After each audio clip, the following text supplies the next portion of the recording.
Yeah, that's it. Hello, hello.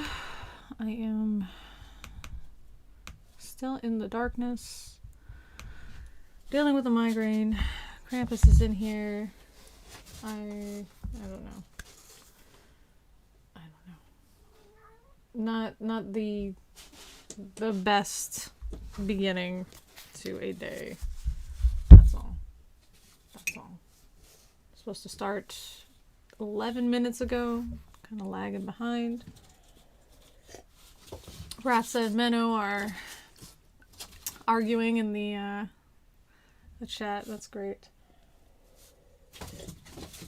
It's funny you say that, Ratsa. Gothic vibes. I was thinking, just for fun, to do my makeup while we did this in black and white.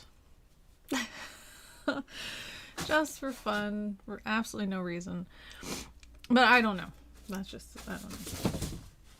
I swear, Krampus, you're killing me. You're just killing me.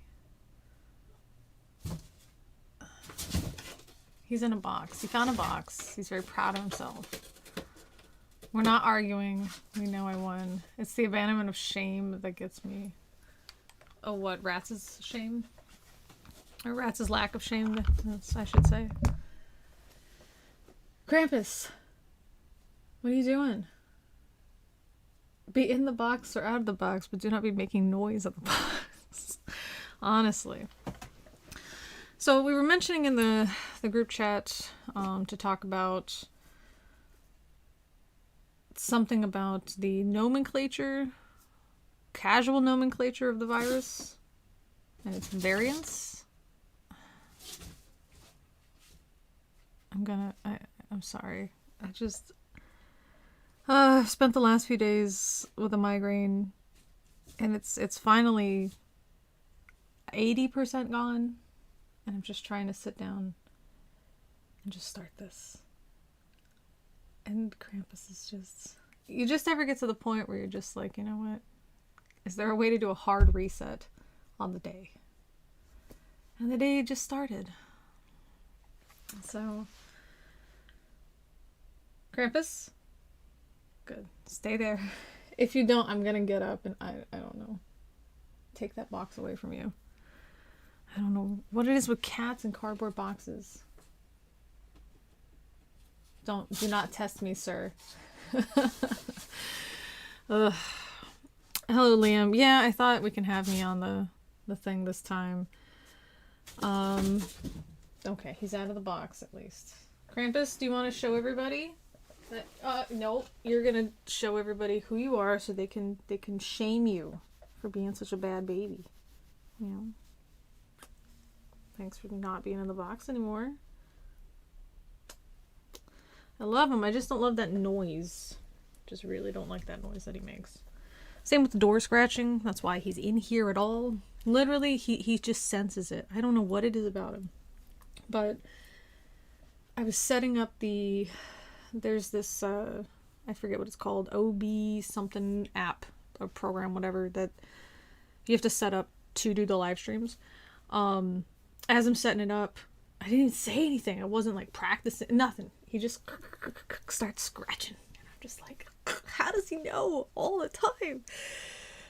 So normally, of course, I like to be a little bit more composed having these discussions, but not today. Today, composure is gone. That's it. We're just doing... I feel like that Bill O'Reilly clip, which I'm not going to say because there are naughty words in there. But, yeah. All right. Lee, did you see that Cacao group messages? Can't hear from the stream, but can still text in. That's fine. I'm glad you can text in. Too bad. I guess I can't hear anything here. Too bad. Yeah, I saw the Cacao messages that exist. I saw that there are like 77 messages.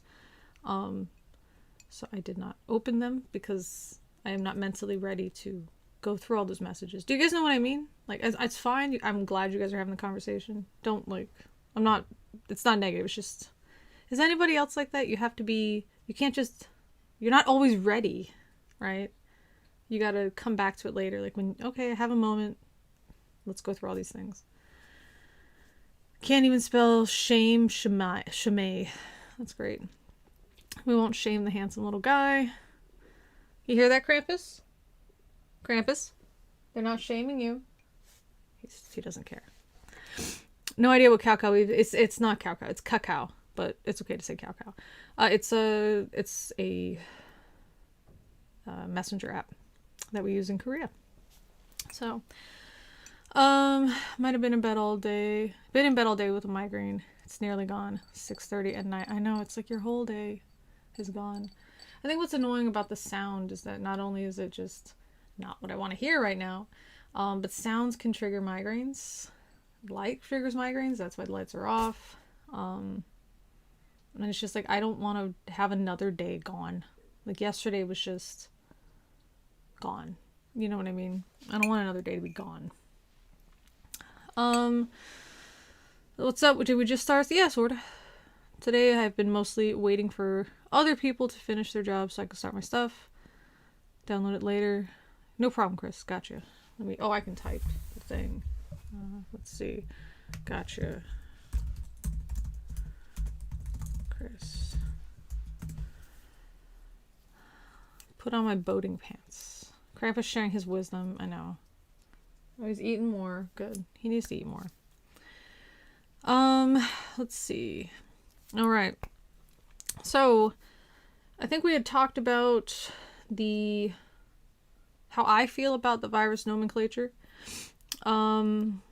before, but I mean, I want to see your guys' opinions. So the basically what had happened was that somebody was saying, I know the whole like facts don't care about your feelings thing is kind of a popular thing right now, but calling it the China virus is actually causing harm to people. It's not like, oh, I don't like the sound of it. It's like, I didn't look at the link. Why don't we just do that? Why don't we look at it together? 'Cause we can. What I was assuming it was, here we go. The WHO thing. I was thinking about, just the fact that there's a lot of people that are being attacked. I mean, even just old people, So let's look at this. The WHO issues best practices for naming new human infectious disease. Let's see. In recent years, several new human infectious diseases have emerged. The use of names such as swine flu. By the way, guys, have you heard of is this sound okay? I recorded the, I guess, non-live version of the Fat But Fit Myth video, and there was a lot of thumping in it, and one person had commented they weren't even able to sit through the video just because of the thumping. Is there a thumping that you guys are hearing? Because I heard it too, and I just thought, how? Because when I had it like right in front of my mouth like this, it didn't seem like it was too bad. But it wasn't right in front of my mouth. It was over where it is now. So are you guys hearing that? Did you see that Clarissa Shields? I don't know who that is. Reese became undisputed in boxing in 2 weight classes. Yeah, that is a great achievement. Yeah, 4 belts. That's fantastic. Yeah, that's great. I did not know that though. Okay, sound is great and clear. Rats is making another book reference. That's okay. I never learned how to read or write, so. The names such as swine flu and Middle East respiratory syndrome have unintended negative impacts by stigmatizing certain communities or economic sectors, says Dr. Keiji Fukuda, Assistant Director General for the Health Security WHO. This may seem like a trivial issue to some, but disease names really do matter to the people who are directly affected. We've seen certain disease names provoke a backlash against members of a particular religious or ethnic communities, create unjustified barriers to travel, commerce, and trade, and trigger needless slaughtering of food animals. This can have serious consequences for people's lives and livelihoods. Diseases are often given common names by people outside of the scientific community. Once the disease names are established in common usage through the internet and social media, they are difficult to change, even if an inappropriate name is being used. Therefore, it is important that whoever first reports on a newly identified human disease uses an appropriate name that is scientifically sound and socially acceptable. All right. The best practices state that the disease name should consider of generic descriptive terms based on the symptoms that the disease causes, such as respiratory disease, neurologic syndrome, watery diarrhea, and more specific descriptive terms when robust information is available about how the disease manifests, who it affects, its severity or seasonality, such as progressive, juvenile, severe, winter. If the pathogen causes a disease that causes the disease is known, it should be part of the disease name, such as coronavirus, influenza virus, salmonella. The term that should be avoided includes geographic locations, Middle East respiratory syndrome, Spanish flu, Rift Valley fever, and also Ebola. By the way, it's named after a river. People's names, such as Creutzfeldt Jakob, Jacob disease, Chagas disease, species of animal or food like swine flu, bird flu, monkeypox, cultural, population, industry, or occupational references such as legionnaires, and terms that incite undue fear such as unknown, fatal, epidemic. Cool. They don't replace the ICD. The ICD is the International Classification of Disease. I think, what is it? 10? Are they up to 9? 10? 9 was the last I saw, but that was 11 something years ago. Is it 11? ICD number current. Let's see what it is. No, that's not. Okay, it's still 10. Okay. Krampus. Oh my gosh. All right, just give me just a second to make the Krampus go away. Yes, Krampus, we're making you go away because you're a bad child. Okay, go. Go. Goodbye. Cool. Fantastic. Wunderbar. I swear if he scratches to get back in. Ah, that child. All right. Okay, I thought he was scratching to get back in. No, he's playing with the other cats.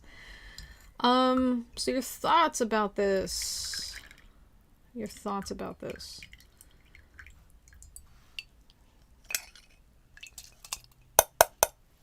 Sorry. Let's see. When I started to see more variants, the C19 became what I feared, a long-term problem that people need to get jabs for, like the flu. Yeah, there's at least 10. Yeah, Summer. Definitely. I just didn't know if we were up to 11 yet.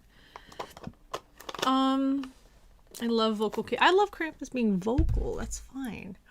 It's scratchy that I don't like. My thoughts about this is that Krampus deserves another chance. That's great. Thoughts about the virus, the nomenclature, the common name practices. Okay. Or I guess more specifically, if we're going to talk about this, calling it the China virus or the Wuhan virus. Okay. Which, by the way, is Wuhan. That's how you pronounce it. But the Wuhan virus or Wuhan virus, China virus, I guess my question would be to people that believe we should call it that. Let's see, there was a thing about the strains being named after their locations, but not the base virus. Yeah, I mean, that's what it says here, the locations, right? We don't want to do that. German measles or something. So my case has been, or my position has been, calling it by nicknames doesn't help us. Just because, now ignoring how any real world ramifications on those groups, calling it that does not help me, right? It also can hurt in that case. So like if I call it the swine flu, for example, it doesn't tell me what type of virus it is. It doesn't tell me like what I can expect from it, right? Why do I want to avoid it? Is it a airborne virus? Is it whatever? And then also calling it swine flu, I would think, just as like an average person, right? As long as I avoid pork, I'm safe. And that's not true. right? If somebody catches it, they can pass it on to you, even though no pork was involved between you and this other person. So not only does it not give us information, it gives us misinformation. Same idea with calling it the China virus. You start to think, well, I'm not visiting China, so I should be safe. Or as long as I avoid Chinese people, I should be okay. And that, again, is ignoring any social or socioeconomic ramifications from killing a bunch of pigs because we want to have this swine flu outbreak contained, or targeting and abusing people of East Asian origin because there's Korean people that get beat up because of quote-unquote China virus, okay? So the flu part tells us what it is. I mean, it's short. What I meant was it doesn't tell us what it does. That's what I meant. Yeah. It doesn't tell us what it does. Hero says, I sound very familiar. If you were following me, then maybe that's why. Perhaps. Let's see. Does that go for the individual strains too? Yes, it would go for the individual strains too. The problem is that the China virus reference is that the site of the outbreak maybe unnecessarily give people the impression that this is the origin, and that may not be the case. That's true. Is there a disease 1919 and before COVID called a place? Do you mean by a place? Is that what you're talking about? Does the UK strain have a scientific name, for example? Let's see. We can check that out. Way to go, Lee, for spoiling my folkloric fantasy about not getting swine flu even though you don't eat pork. Exactly. So that's, sort of the issue. To let people know that a new strain starts in a place, I would say that's helpful to the people that live there, for sure. Helpful to anyone who's thinking about visiting, for sure. But beyond that, and to keep calling it that, I was surprised people still call it the China virus, even, over a year after it was, introduced, I guess, or made known. You just sound like someone I might have met in real life, that's all. Oh, no, that's one that I don't hear very often. Some people tell me I look like someone, so I have this nickname that I'm everyone's doppelganger. That's actually my tag, I think, on Patreon. But being told that I sound like somebody, that's not as common. But no, I don't think, unless you were in the Marines or you've lived in Korea or been to Korea and we hung out, which I can't place you by your face. Yeah, wouldn't say. Let's see. So that's the idea behind it, is that not only does it not help us in understanding what it causes, like what the symptoms are, or how it's passed, if it's contagious, how is it contagious? It also can give us this false impression, like false senses of security. As long as we avoid X, then we should be okay. And so that's why that's, yes, by a place, also between 1919 and COVID. Are you saying named after a place? I think that's what you mean, right? I'm sorry, my migraine time is not good for question understanding sometimes. But I think that's what you're saying. Please let me know if that's what you're saying. It's not your fault, it's my fault. Don't I'm not like saying, oh, you can't write your question correct. I'm saying I'm having a problem. Let's see, between 1919 and COVID, when was Ebola discovered? When was Ebola discovered? 1976, yeah. So that would be it. I thought it was the 70s. I wasn't sure if it was like, it got more popular in the 70s. So Ebola, again, is named after a river. The person had actually wanted to avoid naming it after the village because they knew that it would cause this negative stigma for the village. So instead they named it after a river near the village. So there is the Ebola River. Yeah. And so I know of just that, at least.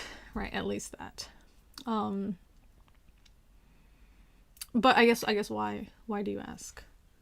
Just to see if it was common, or... I scare easily, so I probably would not do a meetup. That's okay. You know what? I scare easily too. That's why I would prefer a Zoom meetup or something. Yeah, gosh. You guys don't want to hang out with me in person for sure. Definitely for sure. Not at all, I think, what anybody would expect. I did meet up with some people. We became, really good friends and roommates and stuff, actually. But they really liked hosting these parties, and I just can't. And I just remember one of them said, how can you... It was something along the lines of, I wouldn't have expected you to have been such an introvert. And I said, why not? And they said, well, because when you're talking to thousands of people all the time. And I said, no, I'm talking to a camera in a room by myself. That's totally different. Totally different. When I want to interact with people in the comments section, I can. And when I don't want to interact anymore, I close the window and then I'm done. This is very different from being in a room with people. So I find being around people to be in a friendly or casual party kind of situation to be very exhausting. In a work capacity, less so. But when that work capacity becomes casual conversation, I just can't handle it. There of course are exceptions, if somebody knows me very well, so I don't have to do the social mask of mannerisms. Do you know what I'm talking about? Where I have to pretend to be smiling and looking someone in the eye and doing the things and, with your hands and stuff. So they understand that if I don't look at them, I look away a lot. I look at my cup or something and we're still talking, and they understand that I'm not ignoring them or I'm not trying to be rude. I just don't like making eye contact. That's fine, or if they get my jokes so I don't have to change, okay, what are some things that I could make a joke about that these people would understand or something like that. They wouldn't take offense to it or whatever. Yeah, so there's a couple friends that I have at work. When I interact with them, it's fine. But everybody else, it's I don't know, I feel like an actor, hello, how are you? It's like that episode of the IT Crowd when Jen had invited her 3 coworkers over and was like, okay, just act natural, and they were like, yes, I am at a dinner party, so that's kind of how I feel. Let's see. I would like to, but I have fear. I'm a little agoraphobic. Hey, I get that. I've had a family member who suffered from agoraphobia, so yeah, definitely don't want to force you out. We haven't learned it's a bad idea even after the Spanish flu. Right. The problem with the Spanish flu, too, was, again, it was this... First of all, everybody was getting it at the time, but Spain was not part of the war, and so they had not had this issue of, we can't report an outbreak because then it makes our side look weak or something. They didn't have that kind of medical censorship, I guess you might want to call it, for their news. And so when they had started to get it in their population, they were like, oh, hey, there's this outbreak of this thing and it's awful. And everybody else said, oh, Spain is the only one reporting this, therefore Spain is the only one that has this problem, so let's call it the Spanish flu. And again, as long as I'm avoiding Spain, then, I don't have to worry about the flu. I can't afford to fly to Spain. And that was not the problem, right? So, yeah. Let's see. I just missed 8 minutes. I have a hard time meeting someone's eyes. Yeah, definitely. So, epidermis diseases are not named after locations. I'm learning. Sorry, eponymous diseases. Yeah. I definitely think a meetup would be interesting. I'm also socially awkward as well, so take comfort in other people being the same way. It's like a tribe for me. Okay, so we'll all just sit in a space looking away from each other, and then occasionally someone will say, do you guys want to look at my magic cards? So that'll be good. That's it. And we'll all roll a bunch of dice and yell at each other, and that's it. That's a good time. Yeah, actually there was this thing that I saw that was supposed to be this cringe thing. It was about, I guess somebody had posted it of their friends, and it was their, awkward friend group. And then they had this like choose your fighter thing, and they wrote about like their characteristics, and everyone's like, oh my gosh, that's so cringe. And I'm like, no, I was like, I'm just glad the internet wasn't really the thing it is now, where you would post all of your social stuff about that, about your life and things, because gosh, all my stuff would have been on the internet. It was like super cringe stuff. Yeah. I mean, I had a website where I had posted my art. Like, that was it. I guess that was it. Yeah. But nothing like, I didn't really get into MySpace. I may have had a MySpace account. Maybe? Or I thought about it, but I never got into MySpace. So, yeah, let's see. I'm dead inside. Meeting new people from the internet is not a problem, but probably boring for them.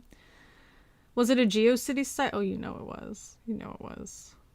Yeah, it was. It was, and there was that site builder part, but it's all just like, just bare. I don't know. I didn't use the site builder. I didn't like it. I didn't like all the stuff that people would put, like if you clicked on a page, like if we look at the Heaven's Gate, just for fun, Heaven's Gate. So if we look at Heaven's Gate, like this kind of thing, right? Where it's, I guess the background here isn't so bad, but like this moving kind of image, and then like all these different colors necessarily, and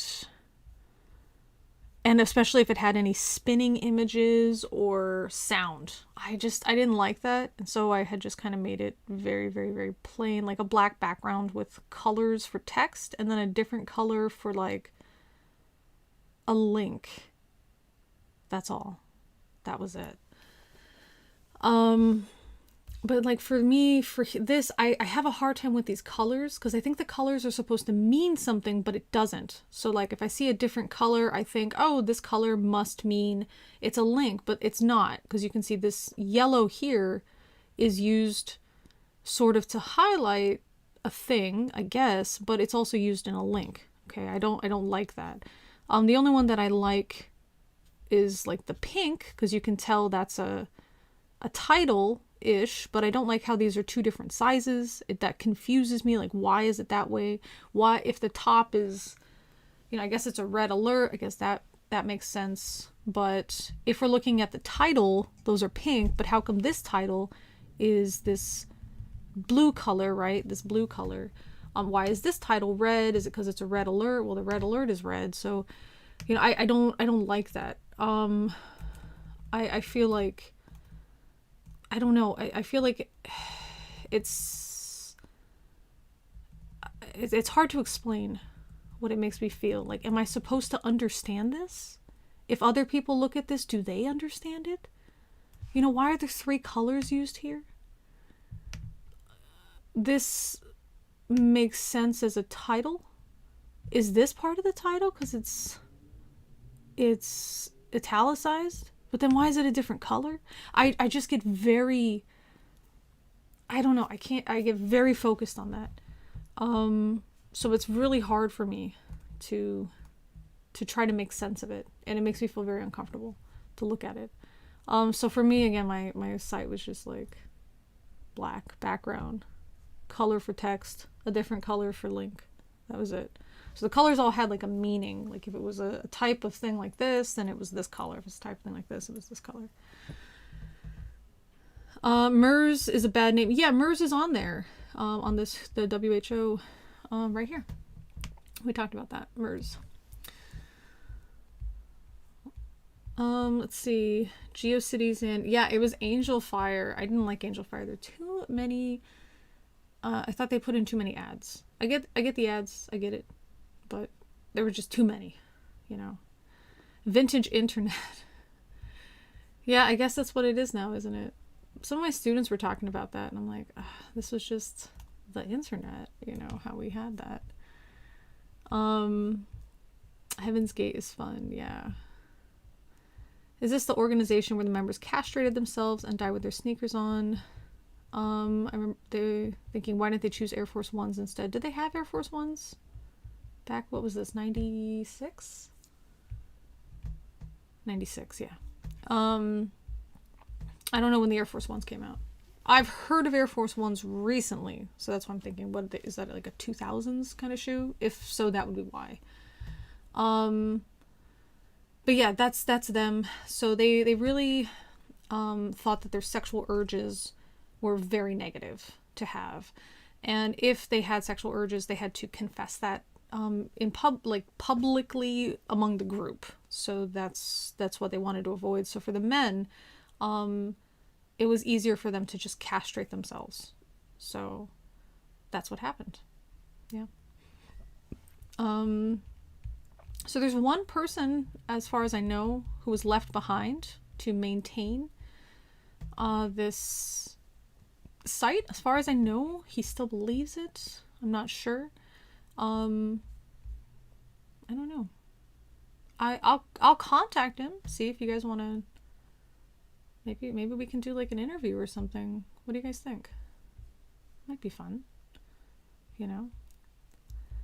How do you auto castrate? Chop off your knob. I mean, I do not have a knob, so I don't know.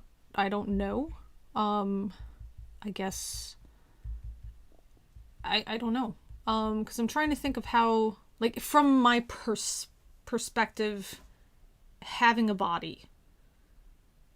Would it be the same as, I'm not saying that I'm saying in the same sense of size, in that it's a one-shot kind of deal. Where, like, if I had to cut off my own arm, that's pretty difficult. It's going to take a few hacks to cut it off, right? But if I wanted to cut off my thumb, just somebody that's got a really big, axe or like super cleaver or something, one swipe. It's of course still going to be incredibly painful, but I feel like that's more doable, because as somebody's hacking away at my arm, just from that pain, I would feel like that would be harder for me to continue to endure, and eventually I might just say, no, just stop, just leave it there. I'm going to go to the hospital. See you guys, But having like something that can be cut off in one quick motion, I feel like that would be an easier thing for me to agree to. If I was, in this cult, and had to do that, I feel like that would be easier. And that's why I don't think it can really translate to something like sewing up that part on female anatomy, because that would be, unless it's like one big stitch or something, you'd have to keep sewing that area.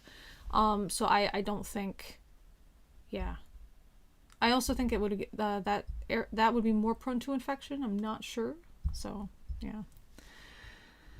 Does castration remove the penis and or testicles? Yes. So in this case, they did want to take off. I think it was both. But when we're talking about like castrating like a bull or something, we removed the testicles. Yeah. In the case of Origin, he removed his testicles. Okay. You want G-Man first? Okay. Let's see. Well, that's someone who's made a decision about his reproductive rights, right? I came in at the wrong time. Yeah. Welcome, Nick. And then Menno just yells balls. Okay. That's great. I feel really bad that I have to take a break right now. I have to. I've just been chugging a lot of water and stuff because I don't want to get a dehydration headache, and I really have to go to the bathroom right now. What do you think? Should we just... I can't pause it. I can remove this later in the editing, but I think I can. But should I just stop or should I just pause? And then you guys post whatever you want and then I come back. What do we think? Break is better than the short stream. Okay. Take a break. Come back. Yeah. Be honest, I'm bringing back Krampus. No. But you guys can talk all you like. If you got any questions to line up for me, please do. And then, yeah. I'll be... Yeah, smoke them if you got them. Okay, so... I mean, it's going to be a quick break, you know, I think in a minute or two, but... Alright, I shall return. Grab your drinks and get a snack, all that good stuff.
Okie dokie. So that's exciting. Good time. Oh, it's all red and stuff. That's nice. Oh, man. Yeah. Jeez. All right. Let's see. So just to go from, I guess, the most recent. So Nick's asking, why y'all talking about castration? Because we were talking about Heaven's Gate, because we were talking about websites, and I wanted to show a 90s website. That's why. Heaven's Gate, people castrate themselves. I had a question because I thought castration meant removing the testicles. Oh, because the chop. Right, it's just like a chop, though, right? I guess you can chop, or I guess you would tie. You wouldn't want to do that, though. So for some bulls, you would tie you tie a rubber band really tightly, and then over a few days, it loses all that blood supply and it just kind of falls off. But I feel like the chop would just be faster. You know what I mean? Let's see. Because the males in Heaven's Gate, why are we talking about castration? Okay, why you're all talking? Oh, okay, I see what you're saying. If someone comes in while lemon is gone, they might think it's a Heaven's Gate suicide stream. Please don't suicide, okay? Please do not commit game end, alright? I was just watching Black Templars from 40k Crusade against the heathen furries, and they showed up here and they're hacking off important bits. Yeah. It's been a while. I played fantasy. No. Yes. It's been ages. I never got really into Warhammer. I had an orc army. And I was really just into customizing them. So I had this. I don't know. I just like the orcs. Does exercise bring on migraines for you? Yes, it will. But it depends. That's all. It depends. So it will. if like right now, if I were to try lifting weights, just right now, knowing that I'm about, I would say about 40% of the way to a migraine right now, which unfortunately has increased because when we started this, I was about 20%, but 40%. If I were to do something like lift weights right now, that kind of like blood pumping that comes with it, boom, just pushes me right over. Yeah. Running immediately. Even if I don't have any type of migraine, if I attempt running for any amount of time, it'll just trigger it. Have you thought of doing ASMR? I hate ASMR, so I would not do it. The only way I would do it is if I was sure that I could just make a ton of money doing it. But I hate it. I hate that kind of talking. Like physically feeling that kind of talking in my mouth. I hate that. That type of like really quiet talking makes me very aware of my tongue in a very uncomfortable way. I don't know if that makes any sense. And then I'd feel bad if I coughed or something, because then it would be too loud right next to the microphone. Let's see. I take a perverse delight in calling it war hamster, kind of like the Pokemans. I had to explain that to my like a younger relative. He said, "Why do you keep calling it Pokemans?" Because my friend and I were calling it Pokemans. And he said, "Why do you call it Pokemans?" And so we had to like just laugh, like, oh, because our parents would, like, their generation called it Pokemans because they didn't know any better, or perhaps they did and then did it on purpose to make us mad. So we do it on purpose just to be stupid. And then if it makes your generation mad, it's funny. so I'm glad he asked, why do you call it Pokemans? He didn't try to correct us. He didn't say, did you guys know it's actually pronounced Pokemon? He's like, oh, why do you call it Pokemans? And so, yeah, that's the reason. ASMR isn't just talking. It can be any kind of sound. I actually prefer nonverbal ASMR. What, like the brushes and stuff? The only one that I like is meowing ASMR. Meowing does, she doesn't have her mouth so close to the thing, but really it's like she sets up a scene for you and then you kind of relax. But I don't get I guess people that really like ASMR, they get tingles. I don't get that. It's just the way she's describing it and the way she does it, it just seems very relaxing. Like, oh, she's very kind to you. Everybody loves meowing who watches it regularly. Obviously that, that makes sense, but it's more like meowing will say something like, oh, you look so beautiful in your dress today. And then you'll see this comment about like, somebody will quote that part, oh, you look so beautiful in your dress today. And then their comment is like, me, a 6'5" construction working man, blushes. Oh, thank you, meowing. So they love that kind of, that feeling that, oh, today I'm this pretty little lady that's coming in for lavender tea or something like that. And just that idea that someone is treating me very nicely. I think that's more of what it is, as opposed to any of the ASMR tingles. I'm sure if somebody who gets the ASMR tingles also gets them from meowing, but I think that the big benefit of it is that it's like really good customer service. And when you're watching it, you feel like somebody is caring for you and caring for your skin and caring for, your tastes and stuff. So I think that's why people like it. Based on how I feel and also based on what I've seen in the comment section. I think a lot of people were just really hard on ourselves. I think a lot of people are hard on themselves and feel like perhaps we don't deserve certain things, especially for those of us that are, always in pain, or if you've just had a hard life, or especially now during the pandemic, you're just kind of out of money and you can't really afford nice things. So you sort of feel like maybe I don't deserve those things. And so watching something like that where someone is like, oh, you look so lovely. Wow, it's so great to see you again. People just really resonate with that, I think. So, Rat sniffing my ears is good ASMR. That's too tickly for me when my cats do it. The mouth sounds kill me. Oh, meowing to spell it. Meowing. Like that. So like meowing. Meowing. Not in 40k. I'm just glad one community is united against the scourge of furries. I mean, they're doing their thing, you know. I can't say I hate furries. I'm not a furry, but they're having fun, dressing up, you know. I can't feel so strongly against them, you know what I mean?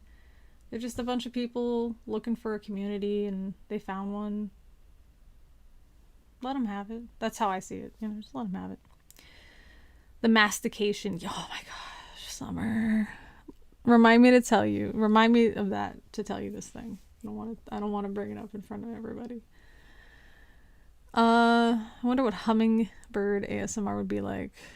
I don't know. Or if anyone has done it. Not even if anyone, right? If the hummingbird had done it. Dating would be hard. Generally speaking, if someone tells me something nice, I tend to not believe them. Right. Nick, I'm not sure. It automatically hid your comment. I don't know if I should post it. I don't know. We'll just leave it there. But I think it's funny. Just leave it there. I have to decide for dinner, so which do your fish like more? Oh, you know what? They really like salmon, but tuna is a second. So I would do the mahi. They also like oh god, mackerel. I forgot the word in English for a second. But yeah, that's it. I typed it because I think Chris can't hear me, but yeah. Summer, yeah, I definitely agree with that. When somebody says something nice to me, I tend to think that they're lying. I've learned that I'm not that important, that somebody would go out of their way to try to say something to make me feel better. I'm not that important, so the idea that they're lying to me to make me feel better just now doesn't track, right? So if they feel the need to say something, that must be how they feel. That's what I've come to understand. Because for the most part, right, if somebody wants to say something negative to you and then they feel guilty about it, so they say something positive instead, for the most part, those people aren't going to go out of their way to do that. You know, they're just going to say nothing, right? The only time is if it's like a in-person interaction with your coworkers or something, but that's just, I mean, interacting with my coworkers is kind of a wash anyway. Which one is Krampus's favorite? I think he likes the mackerel. Well, yeah, he likes the mackerel. Yeah, I would say so. We mix it with, Krampus doesn't mix anything. With the hard food. Krampus won't eat the hard food by himself. I think there's something about how his mouth works, and he won't compete with the other cats at all, which is very strange. So he had gotten quite slim, and the vet had mentioned it. So I started feeding him separately. Because I just figured, you know, the food is there. If he's hungry, he'll eat it, but I guess not. So I started feeding him separately. I mixed the wet food with some water, like warm water, to kind of soften it, and then I mix it with some of mix the dry food with some water to soften it, and then I mix it with some wet food, so he'll eat it that way. Yeah. Mackerel's delicious but easy to burn. Smoked mackerel, haven't had that for ages. Yeah, I think we all raise a glass to tasty mackerel. I feel like, you know, if you want to eat a fatty fish, salmon is nice, but there's something about good mackerel. You know what I mean? It's a good time. If I can show switch my my keyboard real quick. Let's see. There we go.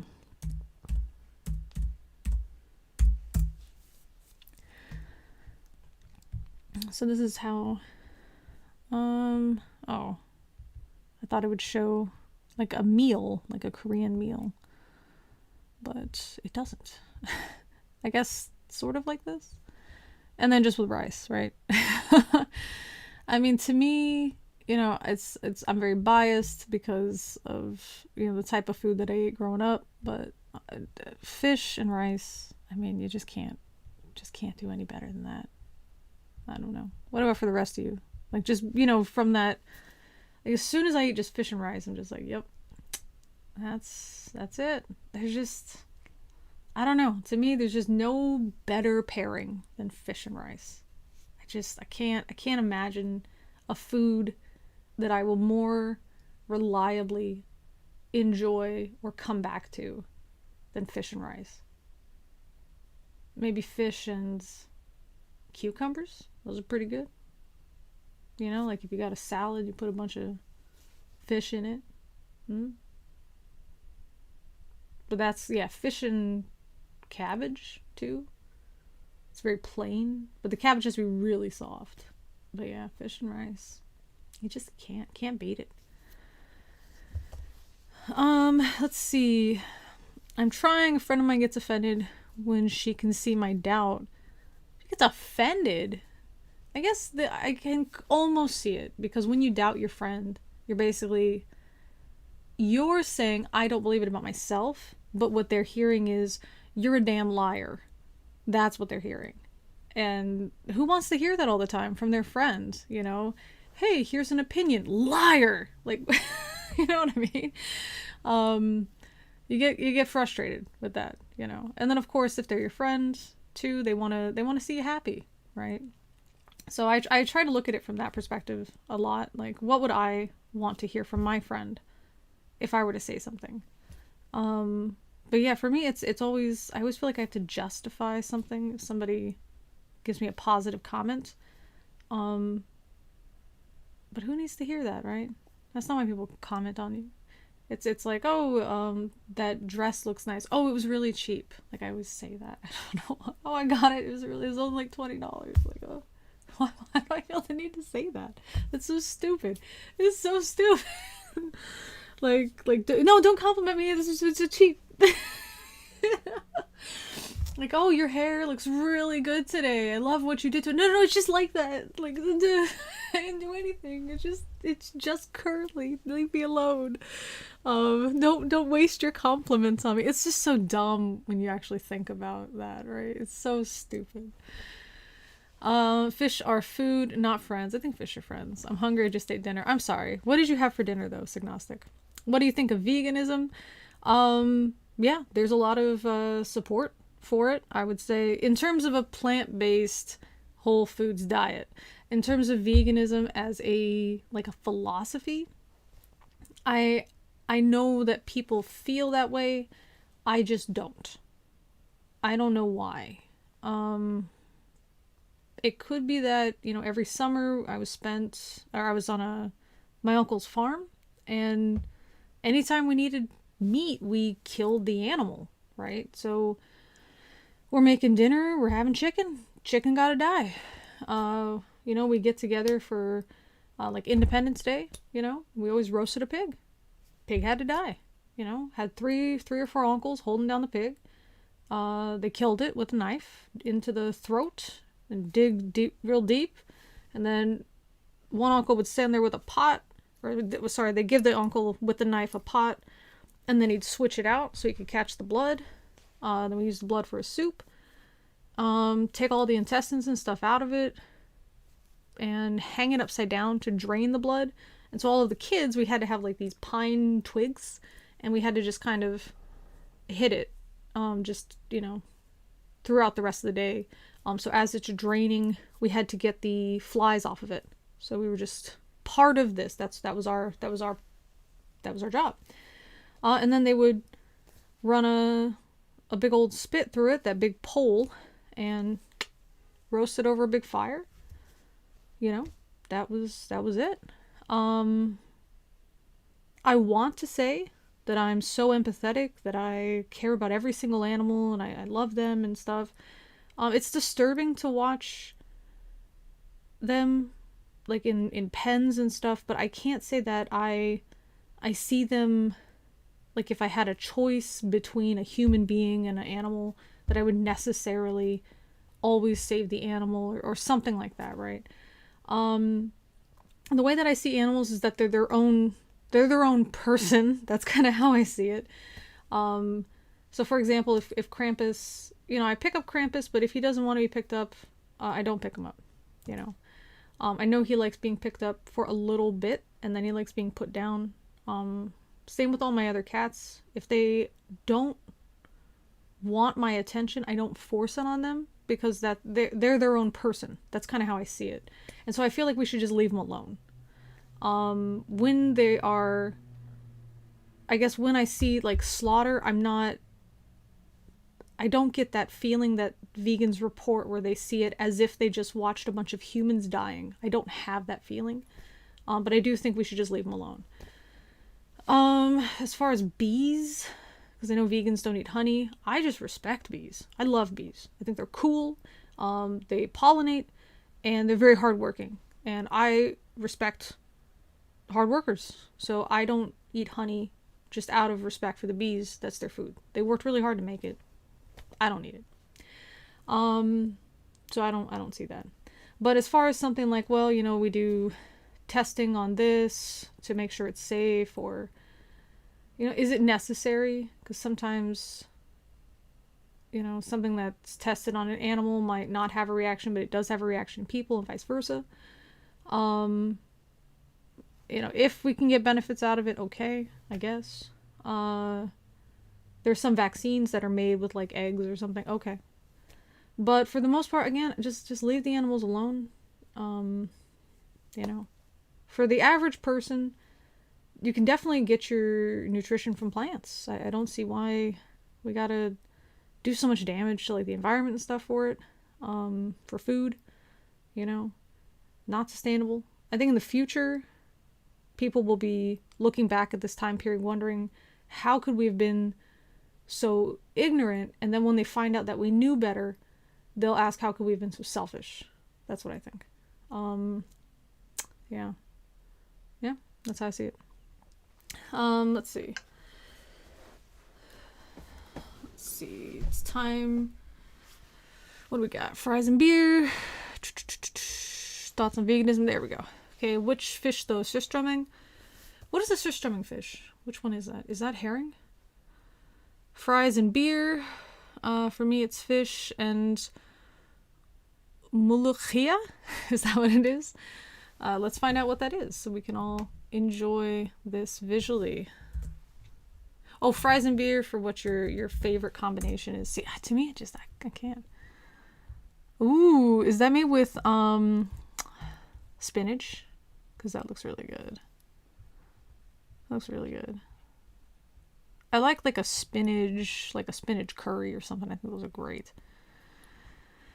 Surströmming eating contests happen allegedly. Okay, I really want to participate in this. I ate chicken breast with broccoli, cashew nuts, and oyster sauce. Oyster sauce? Super good. Roasted pig reminds me of a Samoan family who had these huge barbecues every summer when I was in the US. Yeah, I would say, you should have just anytime you can, struggle anytime if you're just like hungry. Find any like Pacific Islander having a party, just show up. And you don't even have to pretend, because I think you can like pretend like, oh yeah, I know the groom, like to crash a wedding party to just get free alcohol or something. You could lie about it. You don't have to lie. You just show up and be like, oh, hi, who are you? You know what? Your food smelled so good. I had to come in and see it. And they'll say, and they'll give you just plates and plates of food. Just do it. That's how you do it. Let's see. My friend's mom lives with the Amish. When we visited, had chicken, best chicken ever had. Probably because of how they grow it. That's the other thing about factory farming. The meat that you get is so inferior. Oh my gosh. Ugh, so bad. Ugh, I can't. Yeah, every time, in Korea, there are times, I'm not totally plant-based, here, just because there are times when you just gotta eat with other people and it's just not available. It's just not. But otherwise, yeah, like at home, almost all of my cooking is just totally plant-based, just because I'm at risk for cancer and stuff, you know. So when I'm in the States, it's just totally just, I tell them like, nope, that's it, just totally vegan, don't even try to feed me anything, because there's so many good things in the US that are like vegan friendly. They're just delicious. So good. And we don't have that. We're getting there. We're getting to it. They have a really good chicken breast here. It tastes exactly like chicken. It's really good. And I think that's the point. I think we need to replace it with stuff. There was that episode of South Park where they'd use like Impossible meat or Beyond Meat, and Cartman, like everyone was like, "Oh no, it's healthy. Cartman's not gonna like it." Then he eats it, and he realizes it's just a bunch of processed nonsense. And he's like, oh good. I thought you guys were trying to make me healthy. No, I don't mind that this is, there's no meat in it, you know, because it's still totally junk food. And I think we have to understand that. That's why I said a whole foods kind of thing, because we want to still make sure we're getting like, not a bunch of junk, okay? Junk is fine, you know, to an extent, you know what I mean? But yeah, I really like a lot of the options that's available in the US. Compare that to like the meat in the US. It's so bad. Oh, it's terrible tasting. Oh my gosh. The only time it's good is if you get it from a farm. And I think that's why, Summer, you enjoyed that Amish chicken, because it's just raised normally. That's it, you know? And I mean, anything, even eggs from like a farm chicken, it's like not even an egg. Anytime you eat an egg after that, it'll just taste like bland metal. Honestly, it's bland metal after that. If you eat this like the yolk is fluffy from like a farm chicken. Yeah, man, it's very different. Okay, so strumming is fermented herring, gotcha. I don't care if people want to be vegan, so long as they keep their schnoz off my plate and recognize that the infrastructure will just never be there for everyone to eat only a plant-based diet. What do you mean that it won't be there for everyone to eat a plant-based diet? Like, why wouldn't it be there? We would use like less of everything, like less water, less land.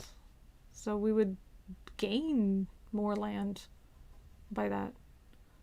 And we would also, I mean, it's not just like, oh, just like, everybody's vegan, everything's perfect. Like, no, we have to change like the overconsumption and change all this other stuff. You know, I feel like people take a lot of, it's my personal right to eat as much as I want and waste as much food as I want, and maybe we need to actually think about other people, you know. I hate the idea that there's ugly vegetables and ugly fruit. So it's fruit and vegetables that are perfectly safe, perfectly tasty, but because they don't look a certain way or they don't stack a certain way, they're not sold in the stores. Why are we wasting this much food? Why? And we don't give it away, we throw it away. It's the dumbest thing. So I'm not one of those people that just is like, as long as everybody goes vegan, it's gonna be amazing. No, there's a lot of problems, and I think it's like when we talked about the health thing, you know, people like that one shot, one kill. Oh, as long as they just make this one change, everything's going to be better. No. There's a lot of problems that we got to fix at the same time. And we can't just pretend. You know, like when people, you know, they go vegan, but they eat all this stuff that's, you know, oh, I'm vegan for the environment and for the animals. Okay, cool. Why are you still getting stuff flown in from across the world? Right? It's contributing all this pollution and, you know, harming people. Like, for example, there's avocado being grown in places where it's actually taking water from the local population. Your desire for an avocado doesn't outweigh the local population, you know. So how and then it has to be flown in, and like all these other gases and stuff wasted. Like, why? So you can have avocado? Just, I don't know. Like, I love avocado, don't get me wrong, but I see it in Korea, I see it here, and I touch it and I almost always just put it back. Almost always. 99% of the time. Sometimes if we're making, I don't know, something, like I would say once a year I might buy an avocado.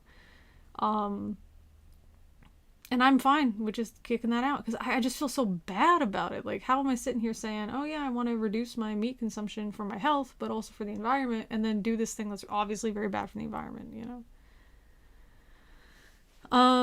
Let's see. The Beyond Burger was the most disappointing thing I've ever eaten. Oh, let's go back up here. Okay. It's a jute leaf. Oh, that's cool. The Beyond Burger was the most disappointing thing I've ever eaten. It's insanely expensive. You know what? I will say maybe our tastes are different. Because I had the La Croix. I don't know how to pronounce it. Oh, gotta get the other keyboard. Yeah. So there's all these jokes about La Croix, right? I remember when I was in the US, I couldn't stand this. I thought it tasted like, I mean, there's a lot of memes about it. Okay. Like new flavors, transported in a truck near bananas, hint of lime, single Skittle dissolved in water, shy watermelon. Imagine like a strawberry, but with low battery. Okay. La Croix tastes like the only soft drink they'd allow at a dystopian future where no one's allowed to have emotions. I feel like La Croix is what juice would taste like to a ghost. La Croix tastes like if you were drinking carbonated water and someone screamed out loud the name of a specific fruit in the other room. And I heard that somebody say La Croix tastes like when your foot falls asleep, you know, just stuff like that. And I understood that living in the United States. I never understood how anybody could enjoy La Croix. And then I had it yesterday after living in Korea for this long. And when I had it, I thought it was flavorful and delicious. I bought it because it was like, oh, I haven't seen this in Korea, and, you know, taste of home kind of thing. And then I wanted to share it with some Korean people and get their thoughts because everybody hates it. I'm like, do you guys like it or hate it? And it tasted really good. Like, really good. And I think that might be part of the problem. Like, when if you love eating steak in the United States, you're just like, yeah, I just love my steak, love my steak, and you're the type of person that doesn't buy it from a farm. If you go to any other country and live there for a while and just keep eating steak, coming back to the US, you will be so angry at American steak. So I think that might be part of the problem, is that coming back, eating a Beyond Burger, because that's the first time I had it was in the US, tasted like really good. I thought like a good, it was like, oh, it's like a burger you might get at a burger restaurant, you know. But maybe for somebody who's used to a certain flavor, maybe it doesn't have that sameness to it. I don't know. Let's see. How they raised it. I ate the chicken because she made it for our dinner. True about farm raised eggs, I know. The cats have chosen wisely. Oh, good, Chris. I'm glad. We had those for breakfast, right? And I don't understand how you can boil an egg and then the yolk is fluffy. That's nuts. I'm not really interested in being vegan. I don't care about saving animals, and I really enjoy meat. I don't care if it's seen as evil. I don't think it's necessary. I wouldn't characterize it as evil. Let's see. Now, if you want to talk about pollution, unnecessary cruelty for how we treat animals in preparation for consumption, okay, that's true. And also how we treat people, right? People that are doing the processing. Oh my gosh.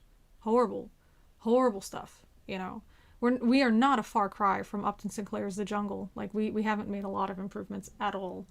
We're still employing people that are, you know, barely able to speak the local language. Sometimes people that are not documented. And so the factory owners know they can treat them however they want because they won't report it to the police because they'll be deported, you know. It's awful. It's really awful stuff. Yeah. There's, you know, and again, somebody's like, oh, if, you know, what do we do with cows? Because cows can't survive in the wild. Let them die off? I don't know. Evolution? People like cows to have as pets. I don't know. Same with chickens. I think chickens are great. I love chickens. I think they're super cool. love like their design. I love how aggressive they are, but also not aggressive. I don't know. I think chickens are great. They're like funky dinosaurs. I like them. If I had space, I'd have a chicken. Yeah, chicken. That's just why not? I love them. I love chickens. I'd have 3 chickens. I don't care. I love chickens and think they're great. So I think those, you know, some of the animals would have a place. Pigs, the only reason I wouldn't own a pig is just because they get too big, right? But I think pigs are really cool. They're smart, you know. So I think these animals would have a place in society-ish after, you know, if we shut down a lot of the factory farms or whatever.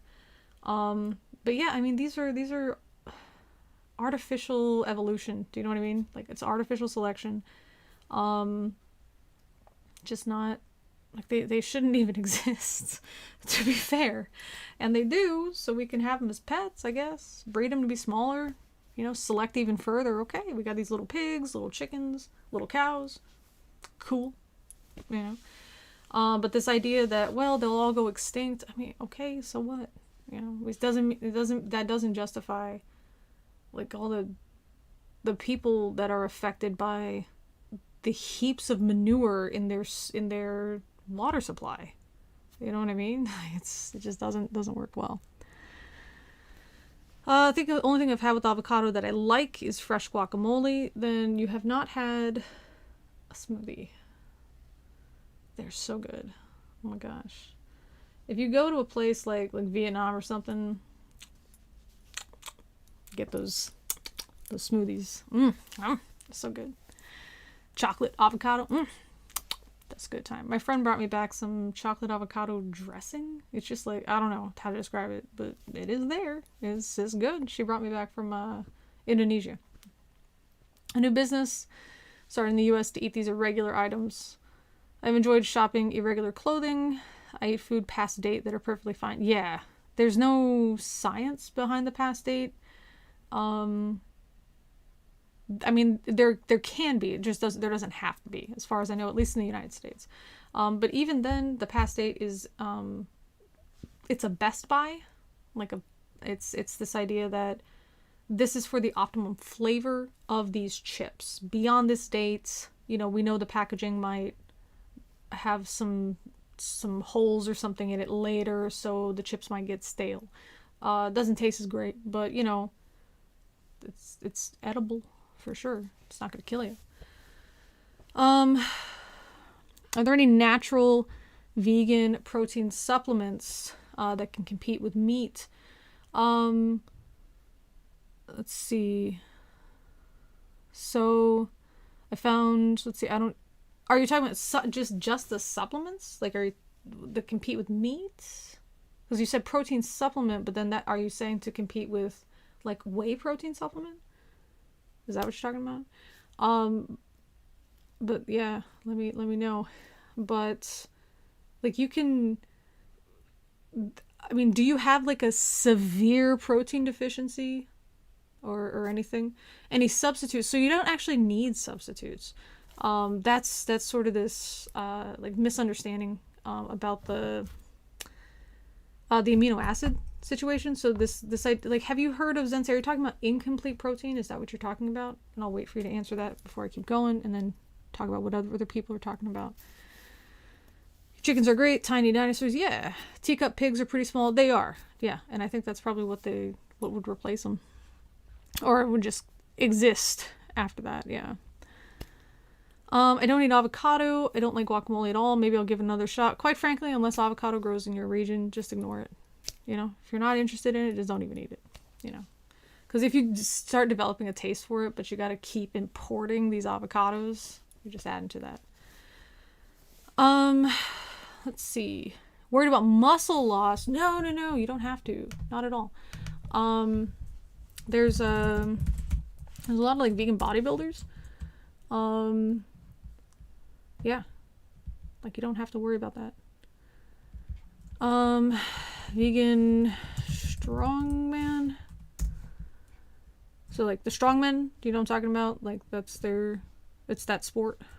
Vegan football player. I misspelled football, that's why it's not popping up. Okay. There's vegan, what am I thinking? Oh, there's a vegan MMA fighter. At least one. Oh, I guess there's more now. Yeah. So you don't have to worry about that. Yeah, you don't have to worry about that. So if you're talking about, this idea that had come up was that there's incomplete protein and complete protein, and that idea had started like in the 70s, and the person who came up with that decided, oops, we made a mistake, and issued another book to kind of retract the first book, but the second one didn't take, and so some people had gotten this idea. So they so basically amino acids are the building block of cells, and that includes plant cells. So plants are going to also have protein in them. Animals that process that can eat plant food, so not like a lion, for example, but like a gorilla, they're able to utilize those amino acids too. You see gorillas, they're quite strong as well. So we can eat meat. I'm not saying that. There are some people that say that humans are herbivores or something. I don't see that. We can eat meat. We can process it. But in terms of, again, that like one shot, one kill, what's cheaper, what's more sustainable or something, plant proteins or plant foods are going to have that like better. So like I can't get calcium or fiber, for example, from a steak, but I can get protein and calcium and other stuff from plants. In terms of B12, I just want to make sure I'm touching all these on the same thing.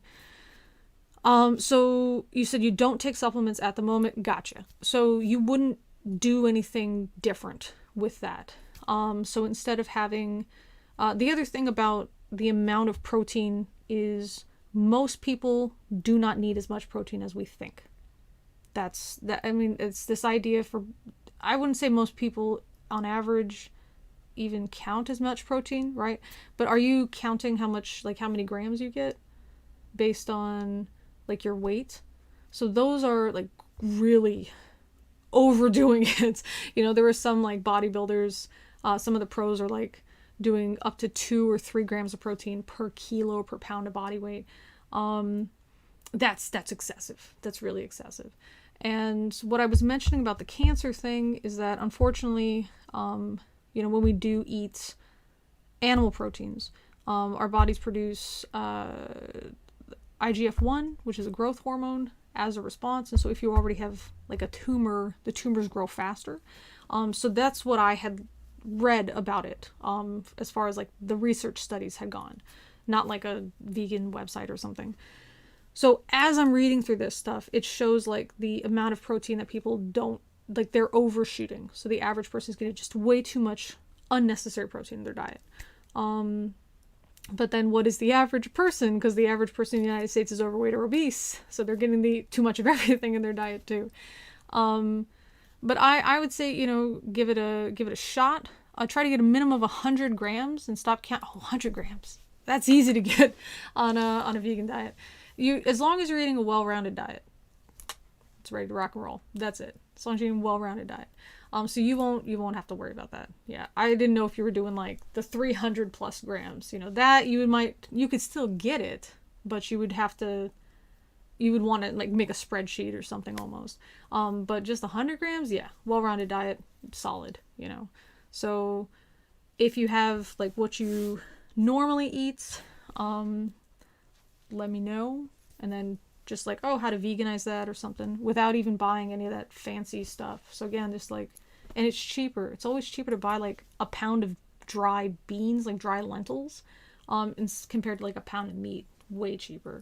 When I needed government assistance after the military for food, I was eating just a vegan diet.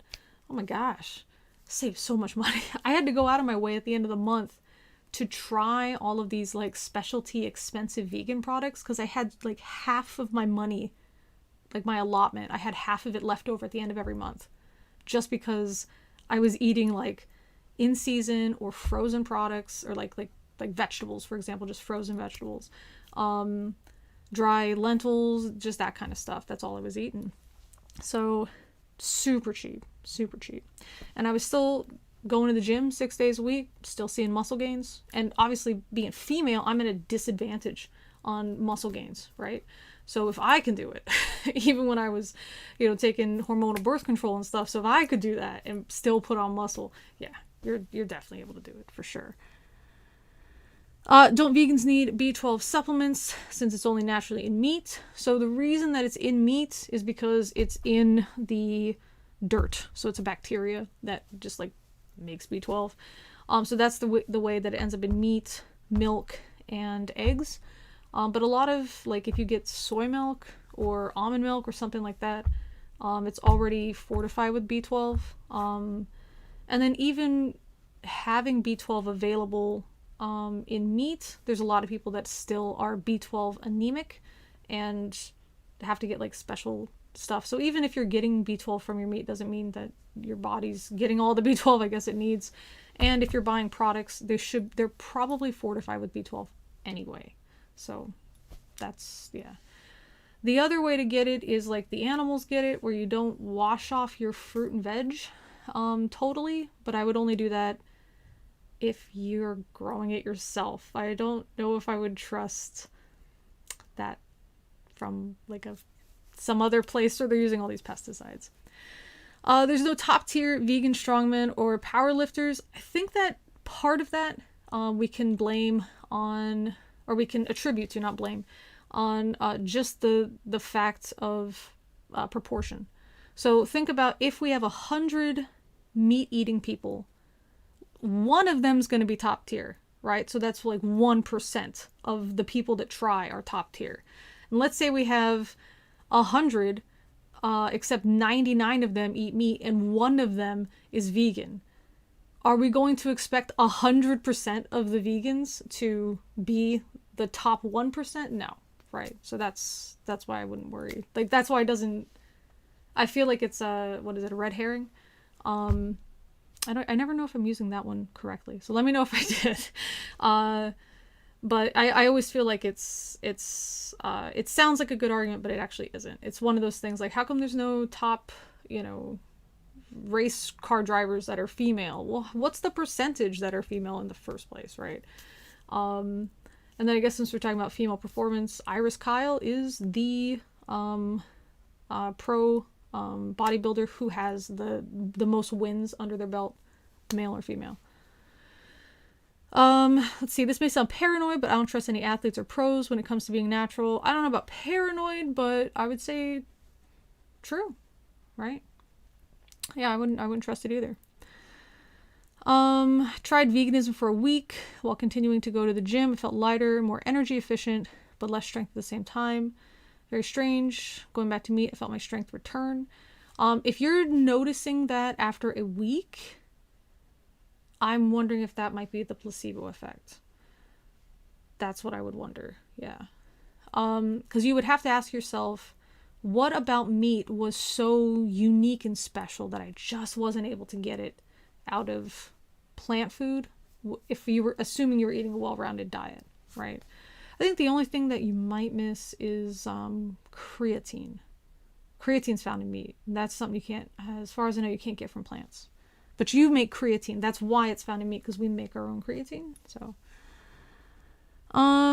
let's see. Have to adjust my regular food intake before changing to be vegan. Takes a lot to fill me up. That's, I think, one of the nice things. Plants bulk up your meal pretty well, I do require an extreme amount of protein. If you suffer protein malnourishment, doctors want me to have 90 to 100 grams. I get nowhere close. Now, I would say you would suffer protein malnourishment, but you say that you need to get 90 to 120 grams of protein. That is not extreme. Yeah, that's definitely not extreme. I think since you have mentioned before about under eating, that's probably going to be the culprit. So not so much like veganism or something. But obviously there are cases that are not normal. So anytime you talk about vegan diets or something, someone's like, okay, but what about the Yupik people that hunt whale? Okay, nobody's the Yupik people that hunt whales are not the ones contributing to all of these, CAFOs, these concentrated, agricultural feeding operations. They're not the ones contributing to all of that, right? So you can leave them out. Someone who's, drastically under eating is not highly contributing to all of these environmental issues that happen from overproduction of meats and whatever. So yeah, something like, if you, so I think Zensei had mentioned muscle milk. Muscle milk, Summer, I know you're not going to want to consume it, just because of the amount of calories. I would recommend, what's it called? Remind me to send it to you, a link to you. But it's something like 20 grams of protein for 90 calories. It's really low. I would recommend that. Egg whites as well. Because egg whites, the numbers as well as I do. But you're going to get like 6 grams of protein per 11 calories. So if you multiply that by 10, it's like 110 calories for 60 grams of protein. That sounds wrong, doesn't it? Maybe it's 5 grams. Still, it's very high for very few calories. Yeah. And the nice thing about them is you can fluff them up, add some stuff. You've seen people make cloud bread probably. So it's like this, it's almost like a meringue almost. So you can sweeten it with like stevia and mix in some cocoa powder or something, have like a chocolate bread, and it's just protein. It's a good time. Good podcast about birth control. Oh, that's interesting. Yeah, link me if you can. I might try to cut more meat soon, but I'm pretty complacent. I need to find cost-effective alternatives and do my research first. Absolutely. Like I recommended tofu and those damn lentils, man. Lentils are a good time. They cook up so fast. That's what I like. So I used to make like a lot of lentil chili. Just a good time. You can also, if you eat rice cooker, and you can just season the broth or the water, whatever you're using to cook the rice in as the liquid. You can season it, put a bunch of stuff in there, just dump in a bunch of frozen vegetables and lentils, and you can just leave it. So most rice cookers, they're going to have a proper warming setting. So you can actually leave it for 2 or 3 days, and you're not like stirring anything to cook it. You just put it all in there, turn it on, and that's it. You can just keep eating from it for a while. So it's a really good time. Tried going vegan for about 2 months. I felt so weak I could barely lift the bar. I gained weight. After that, I became very skeptical of veganism. So Signostic, I'm going to ask, what do you think was so unique and special about meat that wasn't in plants? So I think that when people go vegan, one of the ideas is to just keep that plate that they have where it's some vegetables, a big serving of meat, and maybe another serving of like a starchy vegetable. And then they keep that same plate, but they just take out the meat. So they're taking out a huge portion of calories, fats, proteins, and all this other stuff, and they're removing it. And then they're just left with this. Oh, I got a big empty space. I'll fill it with like salad. That's going to malnourish you for sure. I don't understand why you would have gained weight though if you're eating excess calories but losing muscle mass. That doesn't make sense to me.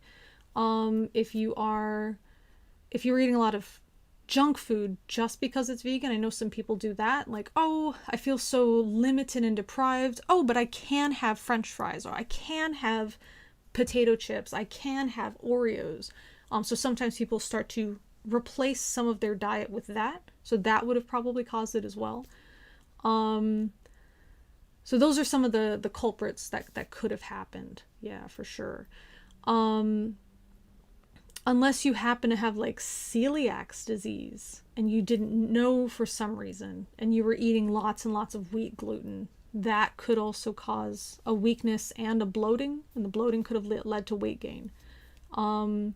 In my case, yeah, we had the fish and rice thing, but we usually had a lot of like stir fry stuff, stews, and fried rice. So for me, it wasn't like that plate, it was like a bowl, and everything was mixed together anyway. So like my mom had she had this breakfast hash she would make, so I just replaced the ground beef with black beans. It was delicious. It tastes very similar. And then of course the protein and the calories are pretty similar, but we're getting a lot more fiber. Like that's one of the big differences between it. And I guess there's some calcium in beans too. Fried rice, same kind of concept. Just replace some of it with some other stuff. That's kind of all it was. Dump a bunch of lentils into a stew instead of chicken cubes or something. So in my case, it wasn't a huge change to my diet in terms of the format of my food, if that makes sense, the food format. So for me, that wasn't a big change. I think for people that might eat a lot of pasta, or they're open to eating pasta, they might replace it too much with pasta and overdo it with the pasta. So instead of having a meat meal with some pasta that might come to 500 calories, you're going to get way more pasta because you're like, oh, I want to make sure I get all my calories and stuff. So you might overdo it and end up with like 1,000 calories for a single meal because you overdid it on the pasta to kind of compensate for the fact that there wasn't meat there. That's something that could definitely leave you feeling a bit deprived. And then also gaining weight. So that could be another thing there. That's why it has to be that well-rounded thing. And I almost, it's sort of like, I feel like a lot of the way that we eat shouldn't have to be explained academically, but then I also realized that a lot of the ways that we eat in like Western society has been so removed from like a natural diet that we might need remediation on that for sure. So those are just some of the ideas that could have happened. Because if you break down the food just into its components, like there's this amino acid and there's this kind of thing and there's this kind of thing in there, there's nothing that you would have been drastically missing on a meaty diet that would have so drastically destroyed your muscle gains and also increased your weight like that. Just if you had, again, just broken them down, with the exception of creatine. Yeah. We're discussing nutrition this morning. We're just kind of discussing everything. One person was asking, I don't know how we even got on the subject, but yeah, we're talking about a plant-based diet. Yeah. I cannot feel full without a lot of volume sitting in my stomach and staying there for some time. I'm the same way. I am prone to binge eating. So for me, I eat a lot of cabbage, broccoli, cauliflower, Brussels sprouts. That's kind of like the base of a lot of what I eat, because I need to feel that uncomfortable fullness, if that makes sense. So I will do that. Soups also slow down digestion, so that's another way to slow down digestion. Fats as well. There's plenty of fats available on a plant-based diet. Let's see. There's whey protein juice, like 70 grams, like 100 calories. The problem is it tastes like chemicals. Yuck. No thanks. Yeah, I was just thinking of like some natural options for sure. I usually do OMAD. For those of you that don't know OMAD, it's 1 meal a day. I eat like 2,000 calories at once and just drink 0-calorie drinks for the rest of the day. It's the only way that I can feel satiated. Nice. I'm going to take that in. I do like broccoli a lot. I really recommend it. The OMAD dieting, studies show it's quite good. Not only in terms of satisfying someone and helping them lose weight, but also for I guess there's a lot of good information on like how our bodies respond to fasting. So that sort of works in your favor too. I really, really, really recommend roasted Brussels sprouts or roasted cauliflower. Oh my gosh. When I heard people were replacing, like, I saw this thing, cauliflower, oh my gosh, thanks, cauliflower ears, since we're looking at MMA stuff. Cauliflower, what are we looking at? Hot wings? There we go. I saw this and I was like, people are, oh, it tastes just as good as hot wings. And I was like, whatever. No. But I'm sure it's probably okay. It's low calorie. It's, filling. I'm sure. Okay, cool. It's really, really good. Yeah, it's really good. So you can get it kind of crispy on the outside and soft on the inside. I don't like going through all the steps, so I just throw them in the air fryer. And I roast them, and then I toss them with a sauce. And that's it. I think it's really good. You can season them up real nice. You can mix them with your favorite barbecue sauce or something after you're done tossing them. Or after they're done cooking, toss them with the sauce. They're really, really good. They get a really, really interesting flavor to them. That you just wouldn't expect from like a vegetable, but there's a really deep kind of flavor to them, so they're really good. I also like to take mushrooms, roast mushrooms. Roasted mushrooms are really, really good. So I just get a bunch of that stuff, dump it into my air fryer, and just turn it on, and then I mix it with and that's a meal that's easy enough for me to enjoy. So yeah, it's a good time, nice and full. And again, you'd want to have that with your lentils or your tofu or whatever. But you can also cube up the tofu, throw that in there. So easy. There's some people that are like, you need a degree in culinary science to make some vegan food.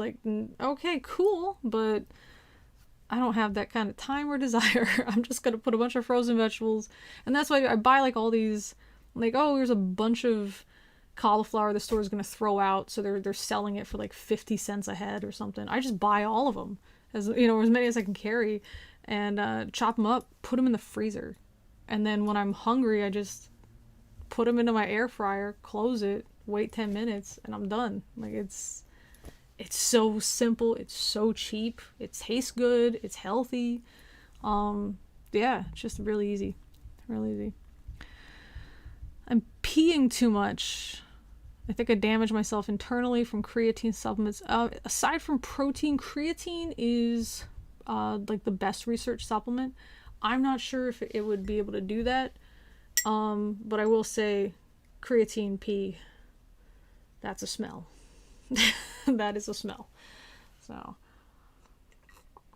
but I think that kind of underscores, or kind of reminds me of, what I had said is that, yeah, you're not going to get creatine from your diet, but it doesn't mean that you're missing it. Your body makes creatine. You manufacture your own. You need it for muscle function. So you make it yourself. But yeah, hopefully that's cleared up some stuff. Is there any other last questions about it?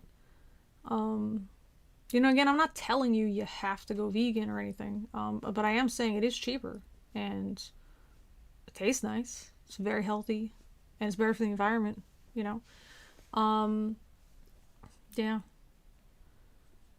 That's it in terms of that. And buy the ugly vegetables if you can. Give the ugly vegetables some love. For sure. But yeah, I tend to not post my meals on Twitter, or not Twitter, not Facebook, oh my gosh, can't think. Instagram or Discord, I tend to not post them because they don't look nice. They're not I've seen people make these gorgeous looking things and I'm just okay, cool. That's not where I'm at, Yeah. Going by cause and effect reactions, I would not do that. I would ask the doctor to do some tests or something if you can, because there might be a reason that you're peeing too much. You might have a swollen prostate. Is that going to do it? No. Some kidney thing, a kidney bladder infection, something. But you might be blaming it on the creatine and I'm avoiding creatine, but the damage is done, blah, blah, blah, so I'm just going to live with it. But actually it's being caused by a low-grade bladder infection that you could totally get fixed and should get fixed. So that's why I would go do that. Instead. But, yeah. I've been doing this for an hour and a half. Look at us. It's longer than I thought that I would do today.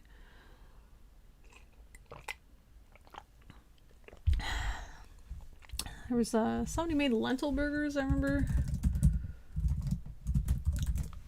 I mean, cool, you can, but again, I don't know. I guess in the time it takes me to make all of this, I could just have already eaten. You know what I mean? So I tend to get like hungry suddenly, right? So it's not like, oh, I could eat in an hour. It's like, I have to eat right this second, you know? I'm fine, I gotta eat something. So for me to like make a burger, I don't know, in advance, I wouldn't even think of it about doing that. I'd rather just eat it. You know, I've tried. It's good. It's not bad. It's just, it's more effort than I'm willing to put in. But I would say it's the same, you know, with meat. I could form it into a patty and take the time to flip it, or I could just put it into a pan and just like smash it open and then, you know, just have it as a crumbly thing. And I'd rather just do that. You know, the taste is there, right? You can put all the same concepts together. I could have some bread with it and whatever. I could have that. Digest the same, you know. So for me, the visual format, that's nice, but it's not, like, it's very low on my priorities, I guess is the way to say it. Sucks not having medical insurance. It definitely does. It definitely does. I'm really sorry that the US is still doing that. Air fryers are amazing. They really are. They're not too expensive. You can probably get one from a secondhand shop as well, if you know, but I've seen them for about $30 US. But again, you know, secondhand shop, you can also get it from there. And then also rice cooker. Yeah, definitely recommend. There's a lot of stuff you can cook in your rice cooker. There is. Hamid, I remember cooking cheesecake and stuff in your rice cooker. I mean, it's cool. Super cool. Got mine as a Christmas present for myself for $60. Nice. Nice. Yeah, I get them as Christmas presents sometimes for people because I just think they're great.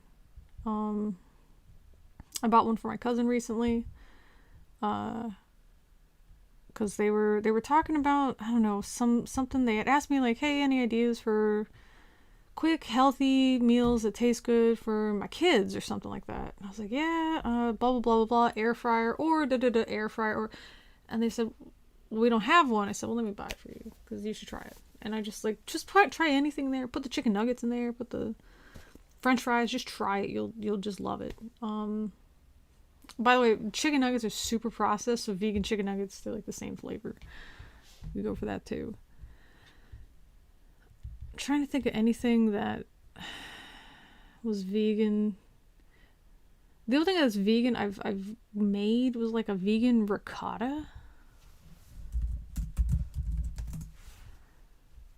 I made mine out of macadamia nuts by accident.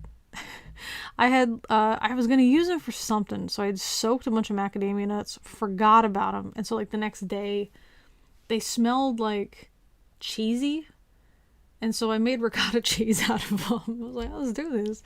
It was pretty good actually. Honestly, it was a good time. It was a good time. Yeah. So there's a lot of cool stuff you can make. Yeah, you recently figured out how to make nice crispy fries, but I'll get there for sure. For sure. For me, I don't, again, I guess I'm just not that picky in terms of food. I mean, if you guys have been part of my channel for a long time, you guys know I will pretty much almost literally eat anything, right? I've eaten duck brains. You know, I mean, I will pretty much eat everything. So I am not a picky kind of eater. A lot of textures do not bother me. So yeah. So for me, like the idea of a crispy fries, if I had put some of them in the oven, like the air fryer, and they came out kind of soggy, I might put them back in for a little longer, take them out. Well, they're cooked enough, and then eat them. You know what I mean? Like I'm not, you know, if I want like a nicely cooked thing, hey, there's professionals for that. I'll go to a restaurant. You know what I mean? That's what they do. They do it best. Hey, I'll pay for that if that's what I'm looking for. But for me, I don't know. That's just not where I'm at. I don't think it's a waste of time. I know people get a lot of joy out of it. You know, go for it. Absolutely. I'm not trying to knock anybody's cooking hobby. Just for me though, that's why I don't have a lot of recipe recommendations. Just like concepts of a recipe. Like, yeah, here's some things you can put together if you don't care, and it's healthy and it fills you up and it's cheap and it tastes adequate, you know? So that's, yeah. I have a Dash rice cooker. When I get the opportunity, I will buy an air fryer for sure. Dash. I don't know. Is that like a type? What's that? That's cute. That's cute. I like it. I would put in, try mixing in like some coconut milk. And you can make like, let's see, something like, you can get like Thai green curry paste. Okay. And you buy the paste. I mean, I guess you can make it too, but you just buy it. So you just get this paste, right? And you would mix it with some water and coconut milk, enough to, you guys know how to cook, rice? Do you guys know how? I don't know. I know that there's, I don't mean to offend anybody. I just, like if you ask me the right way to cook pasta, I don't know. You know, I would listen to like a European heritage person on that, or like oats or something. Like I have to like follow a recipe to make oatmeal. So do you guys know how to cook rice? Like just without any measurements? So anyway, you get enough of the liquid, right? And then you would just add in, you can add in your chicken pieces, you can add in tofu chunks, you can add in pieces of shrimps, whatever. And then any vegetables you like. Yeah, there's certain vegetables that taste better. You could look up a recipe. Or if you're just like me, you just, oh, these vegetables are going to go bad soon. They go in here. And then turn on the rice cooker. And then just take it out. And it's a good time. It's a good time. That's it. Let's see. My problem was overcooking the fries, but as long as I think about it, I can manage. Okay. That's why I have a rice cooker. Please tell us. I mean, the rice cooker's great. Don't get me wrong. That's what we use. We use the rice cooker. So you get the put as much rice as you're gonna put in, right? Like your whatever serving you want. So you got your dry rice. You want to wash it like with your hands, like this cloth. You're gonna wash it like 3 times. We always wash it 3 times. Carefully pour out the water, and then kind of settle the rice. Put some water in there, settle the rice again, and set it onto something that is flat, like your countertop. And then you're gonna take your finger, and this first knuckle, or this first line here, okay? That's where you want the water to go to. So you're gonna put your finger into the rice, and it's gonna stop, like the end of your finger stops on the rice. So you're not gonna stick it all the way to touch the bottom of the rice cooker pot. You're gonna put it on top of the rice. So the rice will be like here, you put it there, and then the water should not pass your first knuckle. That's how you know. So you don't have to measure it. I don't know the measurements for it, actually. I don't know if it's, I've heard people say it's some proportion. I don't know if it's 1-to-1 or 2-to-1. I don't know. So that's how you cook it, yeah. And then you just turn on the rice cooker. So when you do that liquid, you just keep adding it, however much, like you taste the liquid, you like it if you're gonna make this this curry thing in the rice cooker. Taste it, make sure it tastes nice, and then after you've washed your rice and you're ready, put it in and then stick that finger in there. Once it gets that knuckle, you're good. But also, since you're making kind of a curry anyway, you can go past that knuckle for sure. I would go to maybe the middle or up to the second knuckle, just depending on how watery you want your curry, or saucy you want your curry, not watery. But yeah, that's the way. Like you can't just like use the rice. You got to wash it. Just like you wouldn't use a carrot without washing it, I guess. You got to wash it. How many of you don't wash your rice? Also, should I wash pasta or oats? Is that something I should be washing? I didn't know. I just use it. I don't know if you do I need to? So that's what you want to be. You want to shake the rice. I don't know. You're just supposed to shake it. That's just what we did. 3 times. That's how you do it. Yeah. I don't know. It's as far as I know, every rice cooking culture Because I've talked to people from other cultures that do cook rice. And they're like, yeah, you wash it 3 times. Like, okay, 3 times. It's just what you do. Some people say you wash it until the water goes clear, but that's not always necessary. I think it depends on the type of rice. Maybe long grain rice might go clear earlier than short grain rice. I don't know. I've always used short grain. I've cooked long grain, but from our family, like, we always use short grain rice. Because we tend to eat it with our hands, and it sticks together very well, so we can eat it with our hands that way. Pasta gets cooked anyway, not much point in washing them. Maybe, because you cook the pasta and then you throw away the liquid, right? Maybe that's why. Because with the rice, of course, the liquid gets absorbed. So any impurities, especially like in the past when there were more pieces, like rock pieces or husks or something that were stuck in the rice, that was harder. Like, you didn't want to just cook that, you wanted to sift that out. Do see what comes up. Sometimes you will see some weird stuff floating out, including bugs, so you want to kind of gently scoop that out to make sure you really got it out, and then dump the water, because sometimes when you dump the water, it won't dump out the pieces in particular, so you want to get those out. But yeah, I've seen some funky stuff with lentils. That's easier to get stones in there, so please sift your lentils. Like, you don't have to like take a fine-tooth comb or anything, but definitely I'll portion some out, and then I'll pour them into my hand, kind of sift, move them, and then put them into the pot, do it again, put them in the pot before you cook them, because you'll get rock pieces in there. So be careful, because you don't want to break your teeth. So, but yeah, hopefully that's been helpful. I don't know. I've had rice that's not washed, and I don't know how to describe it. The texture is just a little different. I don't know how to describe it. Maybe somebody else can describe it. It's just been so long since I've had unwashed rice. I don't know.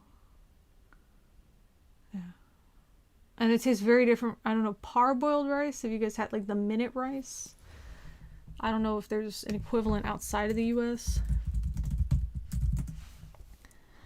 So this is rice that's, I don't know, it's been boiled and like, I guess dried. And then you can cook it, I guess, in a minute. I don't know. Yeah, we've never had this in our house. And I remember trying it at somebody's house. They were like, oh, I made rice. And they said something about starting the rice, like, I'm almost done with the rice or something. I have to just cook it. And I'm like, what do you mean you have to just cook it? Almost done. The rice takes, like, we're not going to be eating for another 30 minutes. And they were like, no, it's this minute rice. I'm like, what? And it's mush. I don't know. Maybe they cooked it wrong, but I wouldn't do that. Plus I think it's more expensive per portion. So I would definitely get the just the rice. Like a pound of rice is like $1 maybe. Pound of lentils is $1 maybe. You get a bunch of meals out of that. Cheaper than a pound of chicken or something, So it's a good time. Pasta water gets absorbed too. I should investigate. Yeah, I don't know. Do we got any Italians in here? That might be helpful. And the same. Let's see. Should I wash my oats? Soaking oats. I know you can soak oats, make them. I don't know. Should oats be washed? Food not too to drain. Oats will soak up the water. Oh, that's overnight oats, which apparently are a thing. It's almost like you're cooking them, done without heat. Helps utilize. Okay, cool. Can you eat it without soaking? Sure. What happens to your body when you eat oatmeal every day? I mean, this is not what I was. Wash, rinse before cooking. Thank you. Is that what we're gonna do? Oh, okay. Are there instructions? I use this brand and I don't do it. It never occurred to me to wash let alone groats. Oh, I wash groats for sure. Because groats are like rice. Yeah. Let's see. Whole Foods guide, say nothing. I don't know. Put some extra water, stir them, pour off anything that floats to the top. Okay. See, that, to me, that makes a lot of sense. Because that's how you would want to, that's like halfway for the rice. Oat groats, by the way, if you don't know what they are. Those are the whole oat kind of grain. This is why I said they look like rice. That's why I treat them like rice. So that's how they look. They're funky, they're cool. They're really chewy. They've got a really nice texture. They do, of course, take much longer to cook than rolled oats and stuff. I guess overnight. I don't know. I'll forget. That's why I don't overnight stuff. It's like those macadamia nuts I told you about. I forgot about them. So I don't do that. But some people do. I guess you can make oat milk or something out of that. I don't know, but it's cool. I think you have to wash oats before cooking them. They'll puff up the moment they hit liquid, right? Yeah, I guess we're thinking maybe the steel cut. I think steel cut yeah, they're different looking. Yeah. So they're like the oat groats. They just cook faster, I guess. I don't know. But steel cut oats,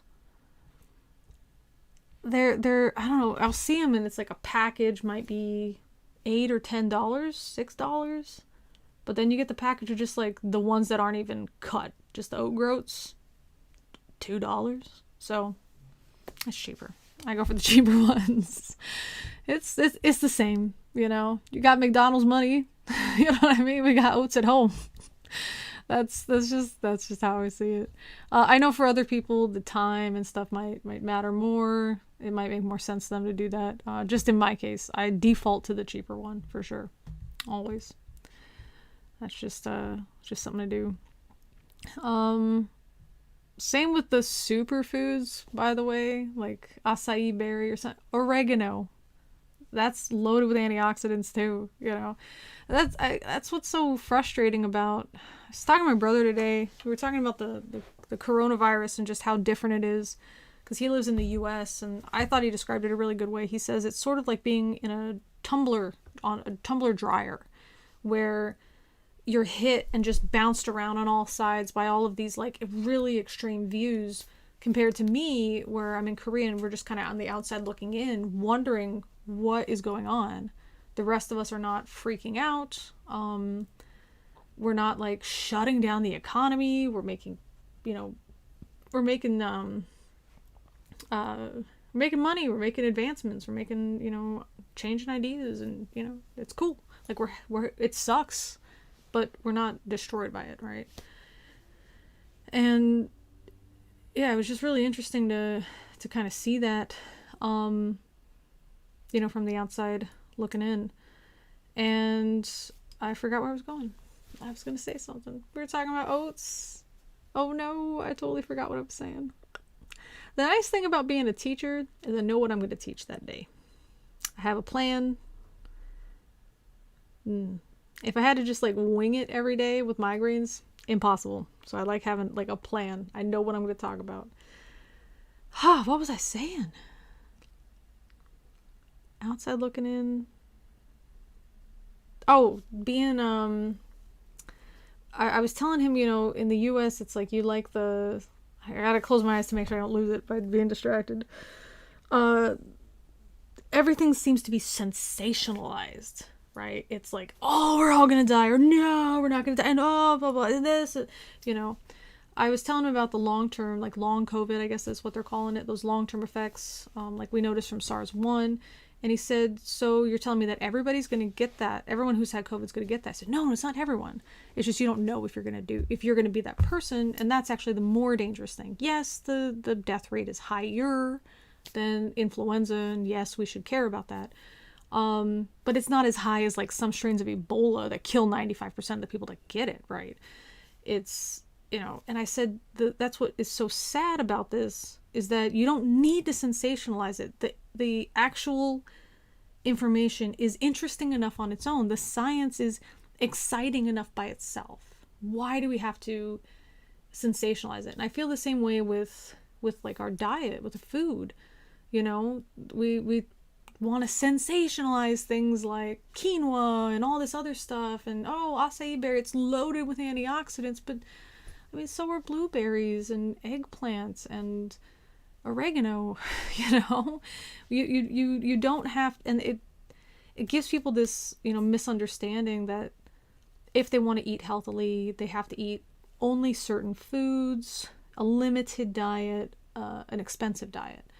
And of course that serves the purpose of the companies that are selling it, sure. But it's really, I'm glad I'm interested in this stuff as a hobby. I'm glad I am. But I understand that most people aren't. And that's the part that's very sad. You shouldn't have to sit down and sift through all of this research because you're a giant nerd in order to be able to eat a basically healthy diet. Do you know what I mean? Like, it shouldn't be, the misinformation shouldn't be so chaotic that something as simple as eating appropriate food to nourish your body in a basic functioning way, you shouldn't have to do all this extra time looking it up, you know? Maybe if you wanted to know like the specific amount of grams of protein, okay, sure, that's for you to do this, but to actually negate active misinformation, that's what's frustrating.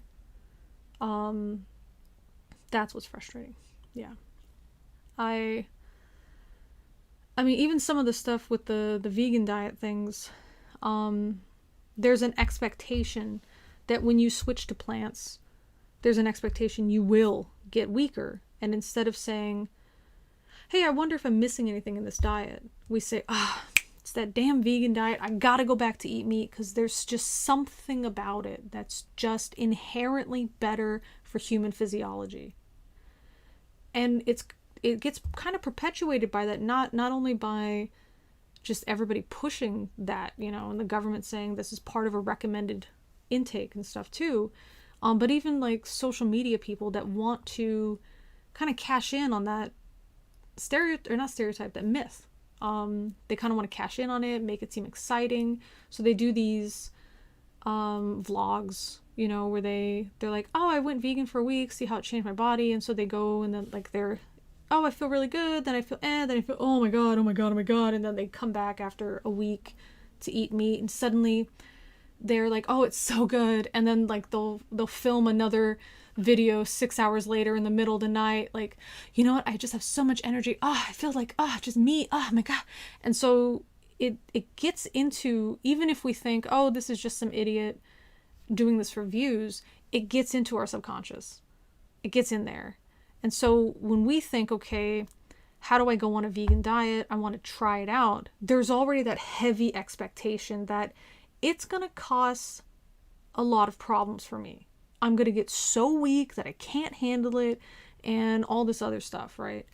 Now, some people say, well, you know, maybe there's just different physiology. Perhaps. But I can't expect that human beings, as similar as we are genetically, even across culture or countries and races, we are so similar genetically that I cannot imagine one person can totally build muscle without animal products where another person is headed into the grave.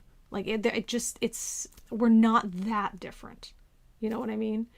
You may have different gut bacteria that processes wheat versus rice better or worse, but you're not going to have something where that food is either going to make you succeed or make you fail, unless you have some kind of like underlying thing. And so I think a lot of that is that thing, you know, that's sort of in the back of your head. Because I remember I initially went vegan back in 2007, I think, 2008, because I heard it could help with my medical condition.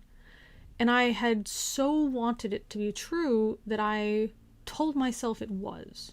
Like, I feel so much better. I feel better. And here I'm still suffering from migraines and all this other crap. I wasn't better. But I wanted it to mean something. And so I made it mean something. Now, I didn't do this consciously. It wasn't like I was actively lying to myself. I would say it's more like subconsciously and passively lying to myself. And I think we have to be aware of that. And my brother and I, when we were talking, he said, listen, I recognize this makes sense from your perspective, and I recognize that this makes sense from my perspective. And that's what's so frustrating about it, is because both of us, we have a different experience about the same thing. And it's frustrating because he's like, I believe you. But I'm also living through this other experience of being, bounced around with all of this extremism stuff. And it's so frustrating that the same international event, which is the pandemic, is perceived so wildly differently. That my brain is, having this belief, and it sucks, and it sucks. And, that's right. It's like, even if we're aware of it, we're still guilty of it. We're still hurt by it, Like, I know what pareidolia is.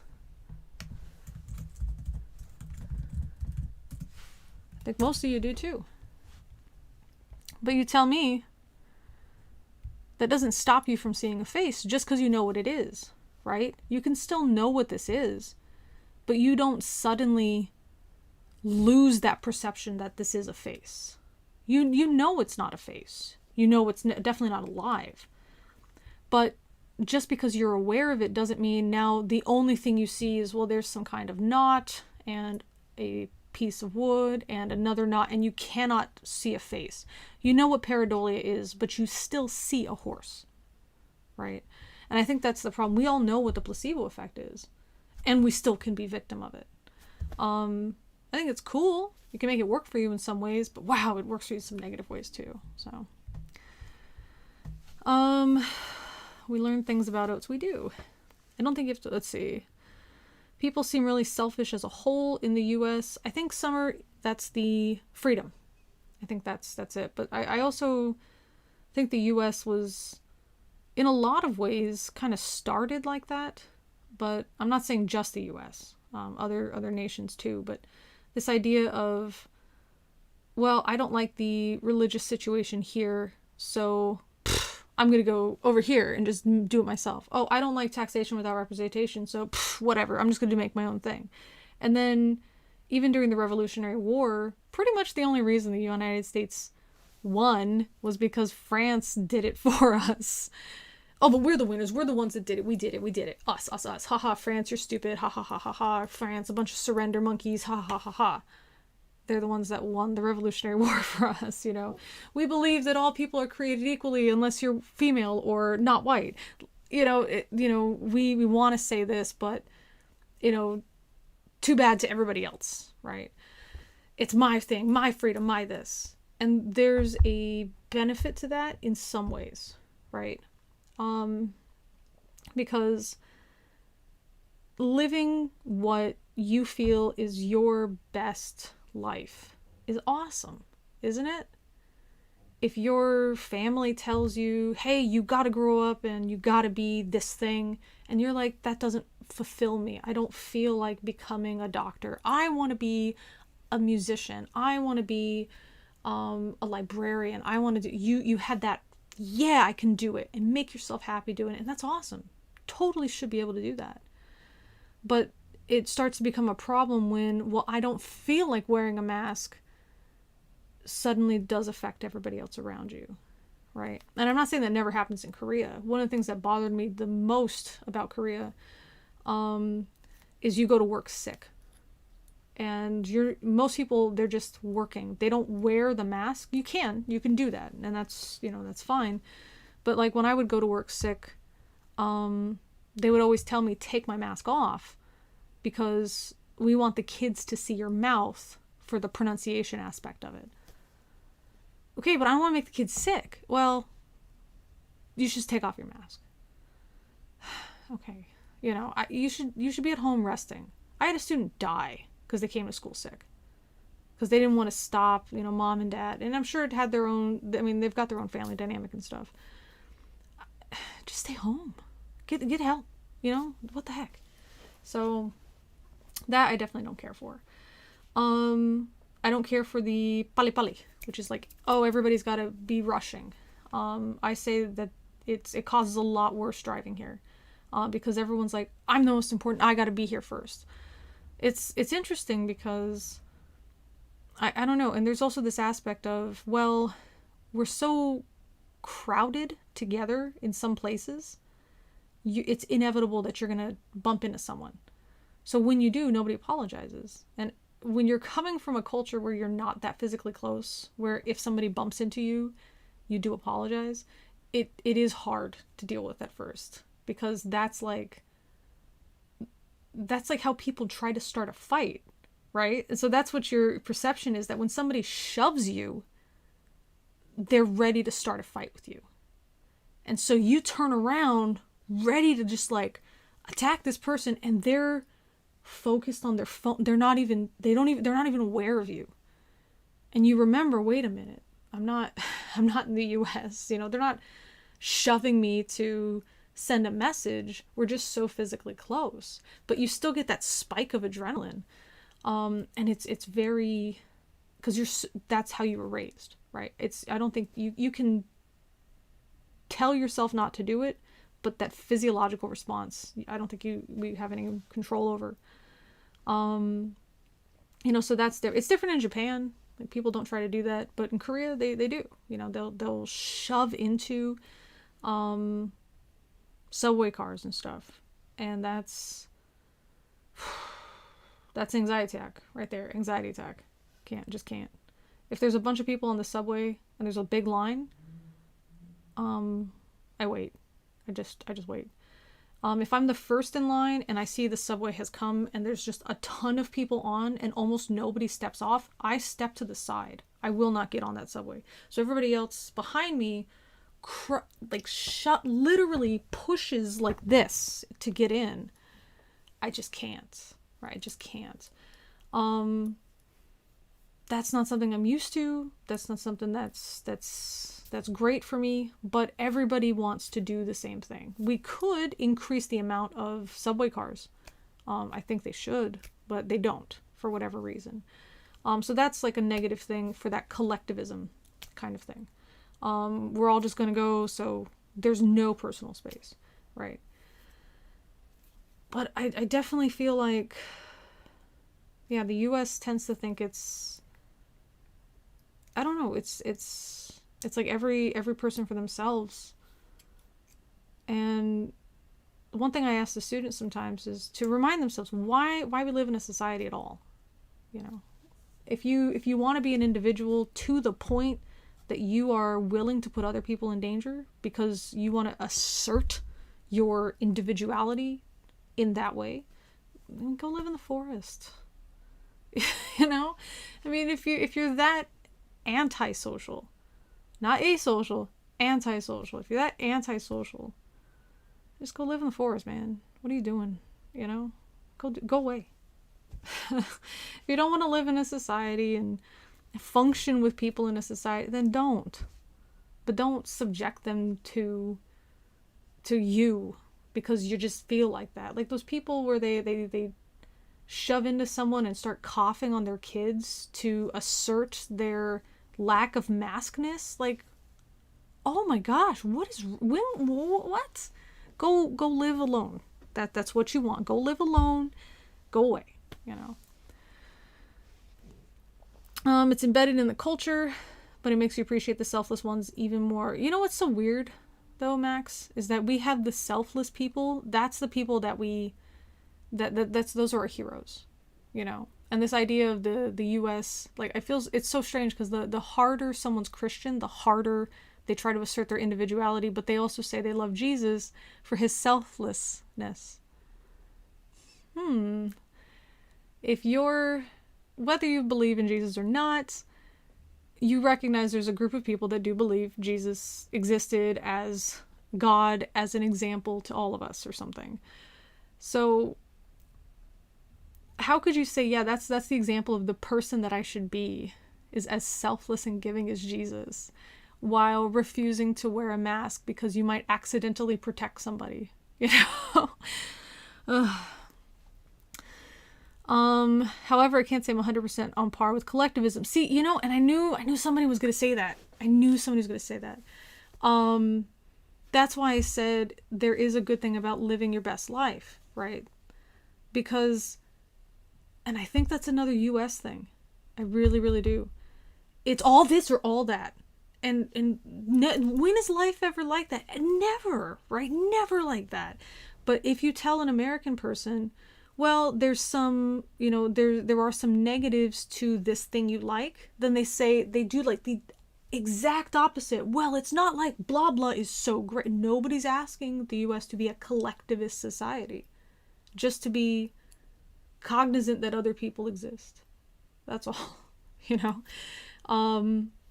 Yeah, it's like my brother was talking about that idea about, oh, you know, the mask, the virus can go through the mask, but, you know, he was telling me that, oh, well, Dr. Fauci said that, you know, well, a lot of it is caught up in the liquid and we're stopping the liquid, but do you think that totally stops the virus? Let's say that every time you breathe out, you exhale 1 million of the coronavirus particle pieces.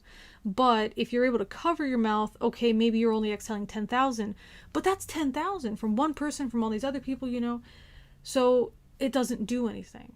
And that's where I think that all or nothing kind of comes into play. And I told him that. I said, you know, it's not that nobody said that the masks are 100% effective. It's just reducing the risk even more for the people that are physically able to most likely not contract the virus and die from it, right? If you're in that group where you already have respiratory diseases or you're immunocompromised, you're still not going to want to go outside, because those 10,000 that are being exhaled, that's still a serious threat to you. But one of the ways that I had described it last year was the SPF thing. There are some people that need SPF 60 for their sunscreen. If they made SPF 100, they would use that. There are people that maybe their skin is pretty tolerant, but they work on the equator outdoors for 12 hours a day. So they also need the SPF 60 in that case. But for most people, they're not living on the equator. They're not hypersensitive skin. So for our everyday use, an SPF 20 is adequate. It's not going to 1,000% prevent sun damage, but that's not the point. The point is to reduce the risk in a workable way, right? If we want to make sure everyone's 100% not at risk, we would have to shut down the entire economy. But who's going to do that? We can't function that way. So what is the acceptable amount of risk where we can function? It's like driving, right? Just because you put a seatbelt on doesn't mean you're not going to die in a car accident. It just reduces the risk, or reduces the chance of it significantly. That's all.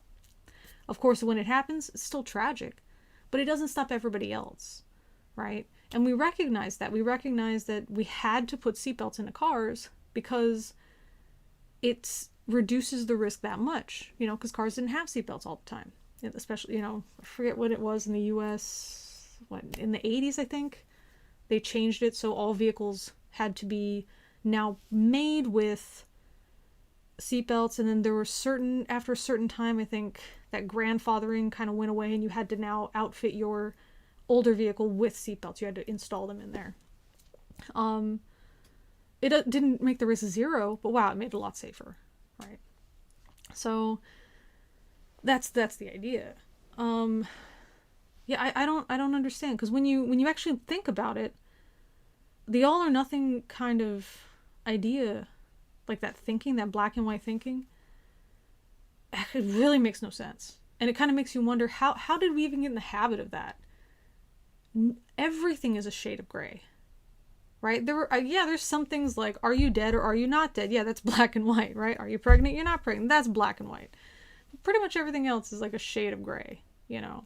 Do you like your job? You can tell me all the ways you like it and all the ways you hate it, right? Even if you hate your job, you still like the fact that you get paid for it. You might not like the pay, but it's better than no pay, right? Something like that. So even then, it's not a black or white, all or nothing, you know. So this idea that, well, you know, maybe there's some negatives to American individualism, but it doesn't mean we should all be collectivist, mindless robot. Nobody said you had to be collectivist, mindless robots. Just, you know, that's what I mean. And I'm not saying, Max, that you were saying that. I don't think you offended anybody at all. I was just trying to point out that that's why I think the conversation is difficult to have, because when you try to point out any negative thing about the US to an American, they jump in this weird direction.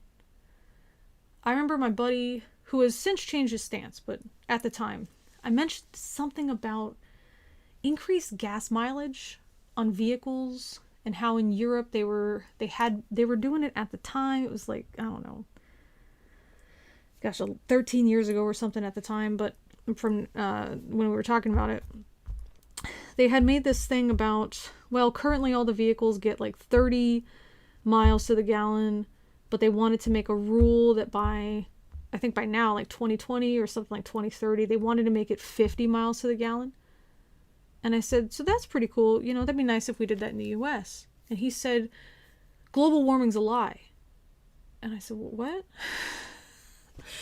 And he said, this global warming, da-da-da. He started going off about that. I said, I wasn't talking about global warming. I was talking about, wouldn't it be nice to spend less money at the fuel pump? And he's like, yeah, it's okay.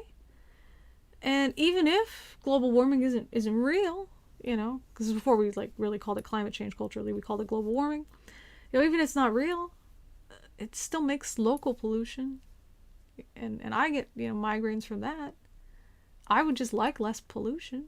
Wouldn't that be nice to have less air pollution? And he's like, yeah. So okay. I wasn't talking about global warming. And he's like, well, because these universities and liberal and can't. I said, okay, cool. I'm not calling you a liar. I'm just saying we were not having that conversation. I was saying, wouldn't it be nice to spend less money at the air pump and have lower emissions so we don't have as much pollution? And he's like, yeah, I guess so. Okay. That's all I meant. But as soon as you say something, everyone's just like so ready to be defensive about it. And I think that's what makes it difficult to have some of these conversations. Like we had some conversations about the China virus, quote unquote, and we had one before. And when we were talking about it, I kept mentioning the only issue is that it's not informative to call it that, and it creates misinformation, which is the same thing I said today. Except at that time, there was a person, I don't know if they were here today, they kept insisting, yeah, but it came from China, so it's okay to call it the China virus. And I said, well, I don't remember exactly how the conversation went, but it was like, okay, so what does that get us? Where does that get us if we call it the China virus? Well, it gets us to recognize that China, blah, blah, you know, they did this and it's their fault. I said, well, wait a minute. Okay. I don't think anyone's denying that this came from China. No one's denying that. No one's denying it was mishandled. But we can't blame China for the pandemic. Some of my students say that. I said, whoa. It started in China. It's their fault it got out. It is not their fault it's a pandemic. It is our fault, each group in each country. It is our fault for failing to manage what we absolutely logically knew would become a pandemic. That's our fault, right? If you see it, boom, it's an outbreak in China. Oh no, boom, it's an outbreak in Korea. Oh no, boom, it's an outbreak in Japan. There's nothing special about the people here that makes them more susceptible, like genetically, to this thing, right? So how could people see that and just see it gets here, explodes, it gets here, explodes, it gets here, and explodes? How could people say, yeah, but that won't happen in our country. We're good. We don't have to make any preparations against it. Like, how was that okay? So it's not China's fault that it exploded. But again, it stops us from having necessary conversations, actual issues of why is China doing this? How come the WHO honored China and didn't release information to help out Taiwan? Why didn't every other country prepare for it properly once they knew that it was super outbreak potential? Because they saw it, again, like being dropped like a bomb in each country.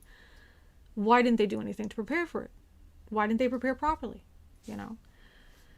So those are all separate conversations, right? All of them are separate conversations. And they're all necessary conversations. So to boil it down and say, oh, I hate China. China's dumb. Does that solve anything? It might feel good to say that because you're mad. It's okay to be mad about this situation, but we need to use that anger to figure out how do we prevent this from happening in the future. And just by saying, gosh, I hate China, that doesn't fix it, right? That doesn't make any, we don't learn anything from that, you know? So that's why we have to, I just wish we would use more like exact language and exact tactics and exact, you know, instead of just like putting it all in the same trash can and then tipping it over and screaming at it. You know what I mean? It doesn't fix anything. Just, I don't know, life is stressful enough, right? Why do we have to make more stress? And then we make more stress by not fixing the stuff we could have fixed, but we just made more stress out of it. Like, so. Let's see. It's not just in the U.S. It's happening across Western Europe and Latin America as well. I believe that. I just don't have the experience for that. So I didn't want to speak on that. Living in the U.S., I keep forgetting other people on this stream don't. My apologies. No, Max. I think your comments and your experience is something to contribute. You know, just like other people's comments and experience are something to contribute too. And I think that's what makes it great, is that we have this, these different experiences, you know, because some stuff makes sense that we might not even consider. You know, when my brother and I were talking, he kept talking about how it was too sensationalized. He's like, listen, I believe in the virus and stuff, but I don't think it's as you know, do or die as it's expressed. And I said, who's expressing it that way? And he was giving me all these examples, and I said, yeah, other countries aren't doing that. And I was telling him, like, this is what we did when it happened, and yeah, we had our mistakes with it, you know, but we didn't run out of toilet paper, for example. We didn't completely shut everything down, and the stuff that had to get shut down, we kind of gave stipends and stuff so that people wouldn't be out of work and whatever, or not out of work, out of money and stuff. And then eventually we realized, okay, there's a level more that we could go and open this up. So like if you want to eat at a restaurant, then you have to, you know, you recognize, you know, you could be exposing yourself. So you scan a QR code with some of your information, or you write down like your name and your phone number. They take your temperature to make sure you don't have a fever right this second. But then if somebody during that time is, like if they're eating at the same restaurant at the same time as you, and then they test positive for COVID, the restaurant has to contact everybody else, or the government gets that information and contacts everybody else that was in the group that also ate, and then you have to get then you go get your coronavirus thing. He's like, what about, like, what, do they force you, you know, throw you into like a paddy wagon and, you know, handcuff you? I'm like, no, you just go get it checked, you know. And most people just would do it voluntarily, because if I was exposed to coronavirus, number one, I'd want to know, but number two, if I don't get checked and then I bring it to work and infect everybody, and then they find out that I was exposed, I should have gotten checked and I just chose not to, definitely going to get in trouble, right? So, you know, but I guess if I got exposed to it and I just kind of stayed home all the time and only stayed home, and that's all where I worked or something like that, and I only ordered food and groceries and didn't go out to expose other people, then I can't imagine needing that. The only thing like that is just when you get onto the subway or bus, you have to do it with your mask. That's the difference. So if you take off your mask, you can get reported, and then you get fined. So that's it. But it's not like being thrown into prison and all this stuff. Like it gets sensationalized, I guess, in America for that. I still see people blaming China. If it had started here, it would have...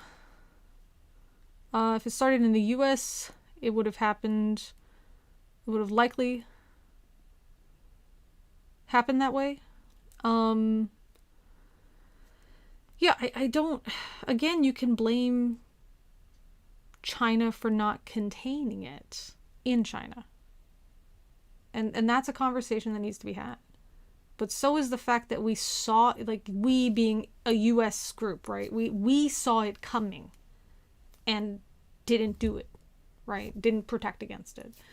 You know, we saw it. Oh no, it's exploding in China. Oh, it went over to Korea. Oh no. Oh, it went over to Japan. Oh no. Oh, we have one here in America.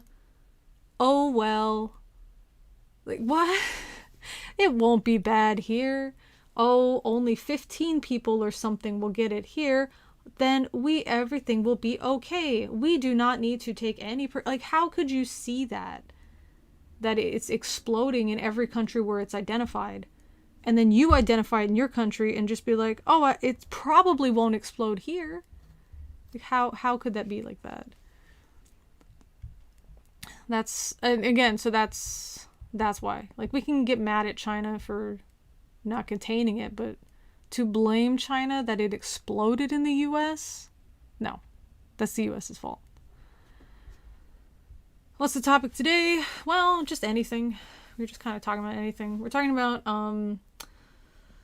we started off talking about the virus nomenclature, like the common names that people use for the virus, and why some people feel it's okay to name it based on a population, like the China virus, whereas other people think we shouldn't do that.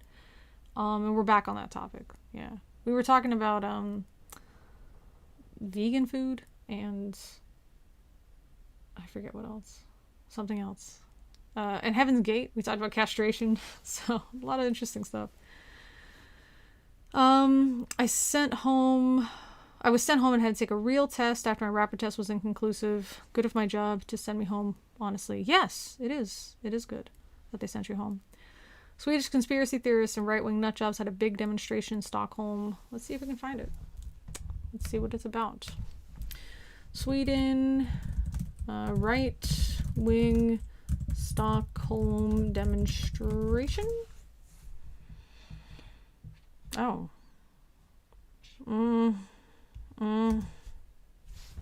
COVID.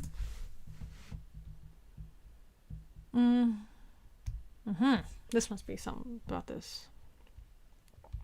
And then what else, you guys? While this is loading, I can see blaming China for not containing it, not necessarily starting it. There was an article that suggested, yeah, I mean, and sometimes stuff doesn't explode in certain populations for whatever reason. Kind of like how the plague went nuts in 1300s Europe, even though it had existed in Mongolia without going nuts. You know what I mean? Even now, it's still there.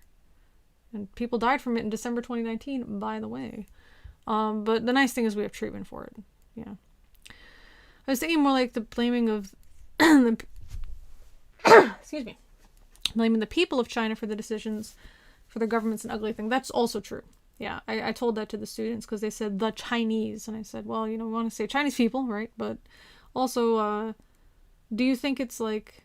And I gave an example of like the Korean government. And I said, so would it be fair for like a person from China to hate you and say bad things to you? Or is it not fair because you're not part of the government, it wasn't your decision? And the students always say, well, I didn't do it, so yeah, it's not fair. So, okay, in the same way, I think most Chinese people probably just wanted to control the virus too. Who wants to get sick? But the government made that decision. And we can say the government made a poor decision, and that's fine. We can have that discussion. But we want to make sure we don't blame every single person in China because they're just regular people like us. And the student's like, yeah, that makes sense. Okay. Welcome back to Being Here Proper. Also, the U.S. had a problem with the H1N1 swine flu about a decade ago. There was mad cow disease in Europe, literally. ended around the mid-2000s. That's true. Yeah. And again, those were talked about before you came in here, actually, Hamid, when we were talking about the nomenclature. So one of the examples, the reason I said H1N1 is because when we call it swine flu, it doesn't give us any information on like how I get sick, right? Like what the symptoms are, how it's spread, that kind of stuff. But it also gives that misinformation of, oh, well, you know what? I don't eat pork and I don't do anything with pork farming or pork farmers, so I should be safe. And so that was part of it. I'm not saying that you're wrong for saying that. I'm just saying that was part of the discussion. And so that's why I said H1N1. I think the nice thing too is that if we knew them by their name, like SARS, we thankfully knew by SARS. But if we started to call this one SARS-2 right off the bat, which if you guys remember, I did say that, so I feel pretty good about that. I was like, this is so similar to SARS, maybe we should just call it SARS-2, and I started calling it SARS-2 because I didn't like to say, I thought the coronavirus or something was too long to say, so I was calling it SARS-2. Then we would be able to connect that, right? When we see like people talk about swine flu and the Spanish flu, part of it is like they don't realize that it's H1N1, right? And so there are these variations of H1N1. And one of the reasons we're so worried about swine flu H1N1 is that we had the H1N1 outbreak in 1918. That was a pandemic. And that was pretty messed up because the stronger that you had an immune response, like the healthier that your immune system was, the faster you died. That's horrible. What a horrible mutation for a virus to have. For us, not for the virus. So if we were so familiar with that, like learning it in school instead of calling it Spanish flu, Spanish flu, Spanish flu, if we got really familiar with that, and then when this came out, instead of swine flu, we said H1N1 has shown up again, I think people would say, whoa, whoa, whoa, let's treat this seriously. You know what I mean? So I think if we get more familiar with that, and occasionally I'll ask my students, you know, what's the difference between coronavirus and COVID? And even though we go over it sometimes, some of them still get it wrong. Like people don't even know the difference between coronavirus and COVID. And I'm like, so what's the name of the virus? And they're like, COVID, no. Coronavirus, no. They don't even know the name of the virus for some of them. Some of them do remember because, bless them, they pay attention in class. But I mean, even just with these terms thrown around, people don't even know the name of the virus, you know? So, do you know the name of the virus without looking it up? If you do, type it out. But if you don't, I'm not saying you're stupid or anything. I'm saying that's the problem with calling it COVID this and whatever. That's the problem with it, I would say. Or like China flu this. All right, here we go. This guy, now first of all, let me just compliment his skin. Because the hair, I don't know. Maybe they're very old. Maybe they went prematurely gray. But wow. That's some good skin. Can you imagine that? Because usually when you see someone going gray, it's like they're in their 50s or 60s. With that skin, whew. I don't know what kind of conspiracy we got here, but some joke about conspiracies and skincare. All right. Swedish police on Saturday dispersed hundreds of people who had gathered in central Stockholm to protest coronavirus restrictions set by the Swedish government. Swedish authorities said the demonstration, the first major protest against the country's coronavirus restrictions, was illegal as it was held without permission. Stockholm police said on their website they decided to cut short the gathering just after it had started, when the number of participants exceeded the limits for public gatherings under Sweden's pandemic laws. Video footage of Swedish media showed a sizable number without masks gathering in Medborgarplatsen. That's sorry, Ratza. Square not far from the old capital's old town. Local media estimated 300 to 500 people attended. Swedish tabloids Aftonbladet and Expressen reported that the demonstration was dispersed largely peacefully, but 6 police officers were injured after scuffles broke out with some protesters who didn't want to leave. Aftonbladet said that the rally was organized by a group named Freedom Sweden. Wow, I love that name. which said it believes that COVID-19 rules restrict human freedom. Now, before I keep reading, I will say something about that again to my brother, but also to any, Americans that believe that.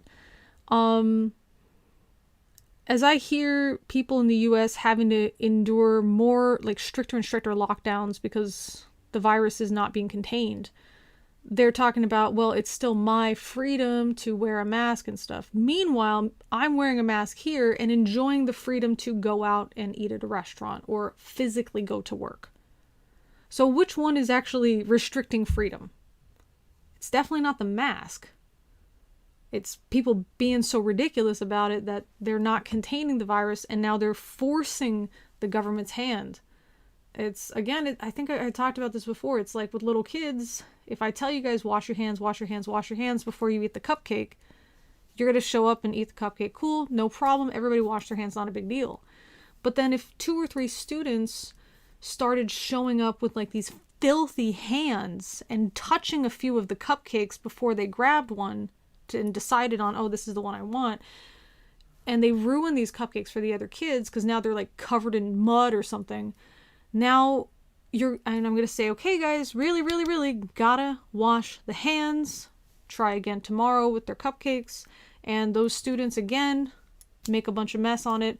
Now, every time I give cupcakes, I'm going to have to take all the students, line them up, watch them do their hands, make them show me their hands before I, make them put a glove on or something and physically take just one of the cupcakes, or I put the cupcake on something and have to hand it. It's something ridiculous, right? Just so we know these kids aren't here muddying up the cupcakes. Why? Because we can't trust them to not do that. We tried. We can't trust them to not do that anymore. Now we got to get stupid about it. Okay. The only problem is that the example I gave is like 5-year-old children, not full-grown adults.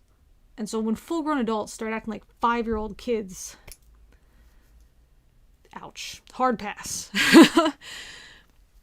To keep reading, there are so many people in Sweden who have had enough of these restrictions, which are really unfounded, and want to put their foot down and show we don't agree to it anymore. Philip Sjöström, an organization from Freedom Sweden, told Expressen. According to Expressen, the protesters included far-right activists, people against vaccines, and some families with children.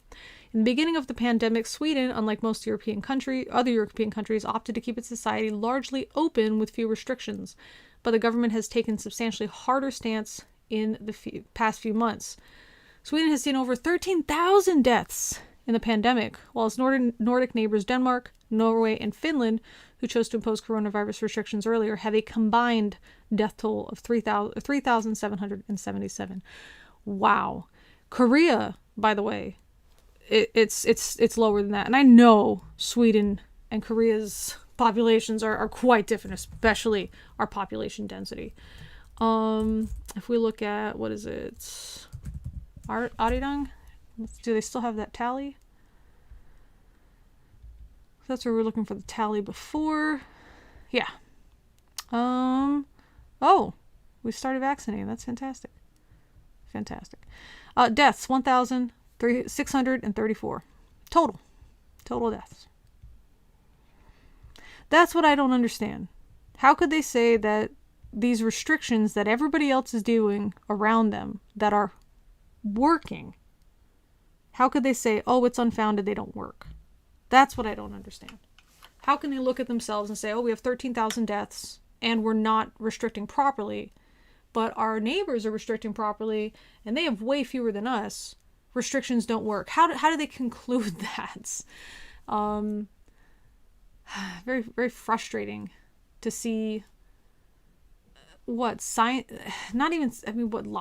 ignorant, scientifically ignorant people causing death for no reason.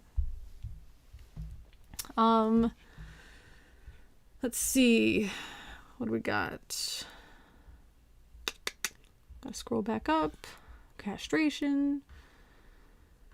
The CCP is to blame. The rank and file Chinese people are not. I mean, I'm not sure if I would call them rank and file. Whenever I've heard that, that means like they just believe whatever the CCP does and they just do whatever. And literally every Chinese person I've talked to hates the CCP. Everybody. Let's see. I've tried some flavored catnip for the cats so they could have dessert, but the shop didn't have any. Oh, I didn't even know they made flavored catnip. Do you see people in South Korea saying they're not getting the vaccine? I've never heard that. Most people are ready to get the... Let's see. Ready to get the virus? I think you mean vaccine. Okay, that's what you wrote there. We're used to wearing masks. We're also ready for things to go back to normal. Vaccines for the elderly began last week. Yeah, finally.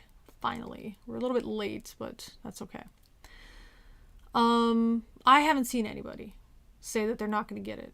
I've seen people that are like, oh, how come we have to wait?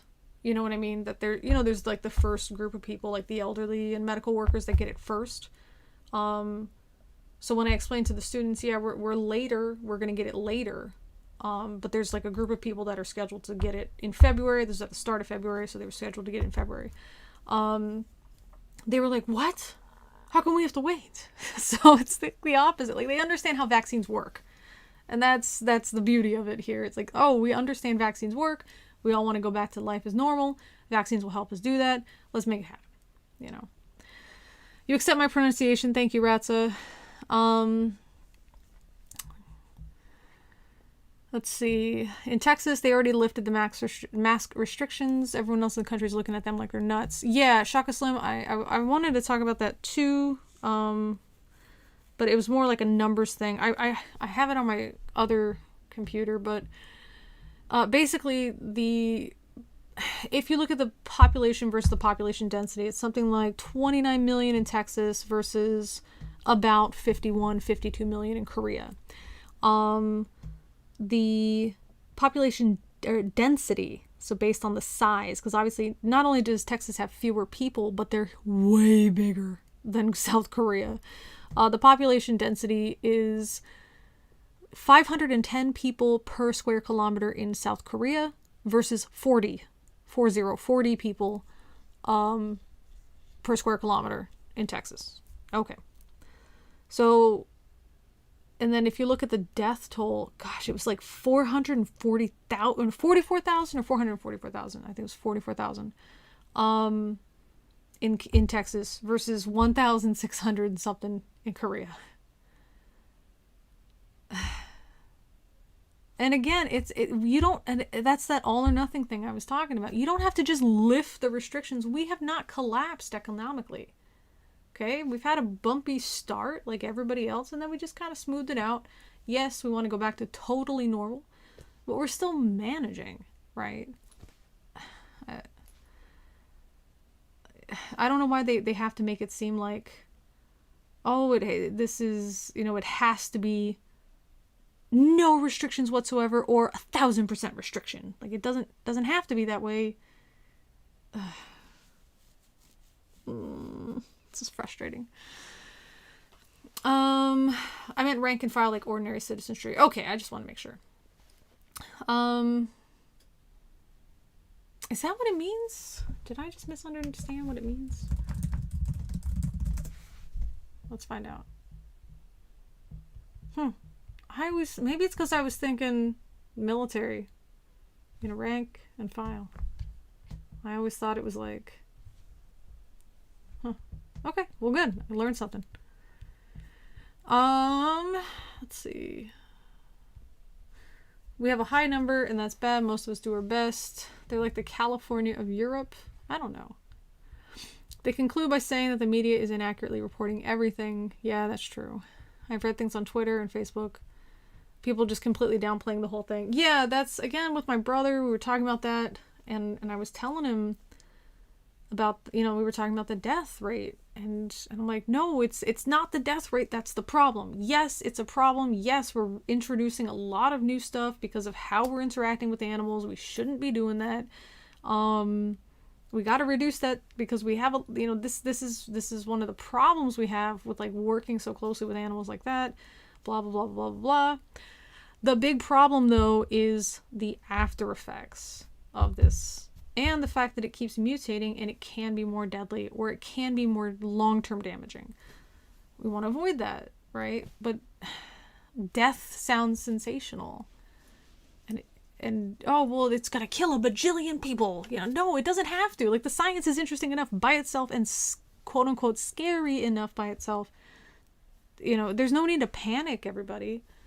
But I guess they, once you work people into a panic and then they realize it's not what they said, then they think the whole thing is a lie. And that's what's so frustrating. Because if you're lying to people to trigger them or trick them into putting on a mask, and then they find out you were lying, they're going to think the mask is not necessary. They're going to think washing your hands is not necessary and social distancing is not necessary, because you had created that precaution as a response to the lie. So once the lie is exposed as a lie, they think the precaution now is also a lie. And that's what's very frustrating about it. It's like, I don't know, I'm trying to think of like a kid like doing a thing you don't want them to do because something, right? And then they find out you were lying about it. Then they're going to just do the thing. Don't just tell them why not to do the thing. Don't do that because I don't like it, Like, I don't know. I live in Houston, Texas. I'm so sorry. Let's see. I argued with a couple people about the safety of masks. Many people believe they're dangerous. The mask is dangerous. My mom is hiding that she got the vaccine because of how politicized and contentious the vaccine has become. Oh my gosh. Yeah, I've heard people saying like it circulates CO2 and then you breathe it in. And I think we mentioned this in a previous live stream. They'd say that it's so unbreathable that you suffocate and die within 2 seconds. But it's also so breathable that it can't stop the virus from getting out. Which one is it? Is it just like wearing nothing? It's totally useless. Or is it totally like a trap? Like it's like plastic over your mouth, what did they think? And like all of us, I think as kids, we've done that thing where we wrap our face, and it's like, I'm a ninja or something like that when you're a kid and you're running around with a whole t-shirt or towel wrapped over your face. Still didn't die. And so they're putting like this cloth over their mouth. They're like, oh, I can't breathe. Oh my gosh. No. If your respiratory system is so bad that the little bit of mask is causing you to suffocate and die, you're exactly the type of person that shouldn't be getting COVID. You know what I mean? You should be just at home, child. Like, that's what you need to do. Ugh. Texas thing has become so weird. Everything went to hell with colds and then lifting COVID restrictions. They face a huge risk from new strains, but the vaccines haven't been developed yet. That's why I work with robots. Different weirdness from humans. That's true. I wonder if the fact that Texans were mad about this, that this was like a way to distract them. Either make them mad about this or make them happy that the restrictions went away, so they ignore that whole fiasco that just happened with the power grid. That's what I'm wondering might be the culprit. 654,000 cases in Michigan. What is our cases here? 92,000 cases. Man. Jeez. I think it is part of the problem in the US, Fauci's initial lie about the masks. They say that mold grows in the mask. Who's wearing the mask that long without washing it? What kind of nasty... These are the same people that don't wash their butt crack because they're like, oh, it's gay to touch my butt. Like, these are the same people. These are the ones growing mold in the dang mask. What you doing? What you doing growing mold in your mask? How you growing mold in your mask? Oh my God. Oh, what? How are you this nasty? How are you that nasty that you're growing mold in your mask? You growing mold in your underwear too? What do you mean you're growing mold in your mask? How long you gotta wait for mold to grow in that mask? How long is this? What? Oh my God.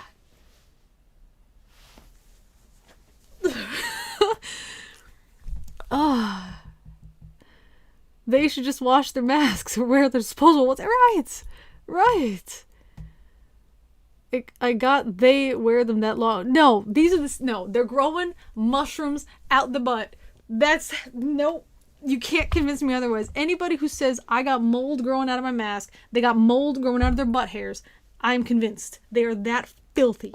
They are that unhygienic. They got mold growing between their teeth. They got mushrooms growing in their throat. Okay? These people are that nasty, nasty. You got nasty. If they say mold is growing out of my mask, they have just announced, do not come near me because you can smell me coming from 2 miles away. They've announced themselves. You don't need to be around. They have socially distanced themselves. Maybe that's their way to do social distancing. Hey, I'm so nasty. I got mold coming out of my mask. And everyone's like, I don't want to be next to you, let alone 6 feet apart from you. I want to be 1,000 feet apart from you at all times. That's it. We're done. That's it. 1,000 feet, 1,000 kilometers. I'm so mad at you, I converted to metric. Okay, that's how mad you make them. Like, that's nastiness. That's nastiness. These are the same people that they got cheese in their teeth. And you don't know the difference because they're the same color. That's them. Okay? That's them. It's nasty. I'm sorry. I'm sorry if it's gross. Okay? That's the same people. Okay, these are the same people that, oh my gosh, I've seen this. I'm gonna show you. Don't be eaten.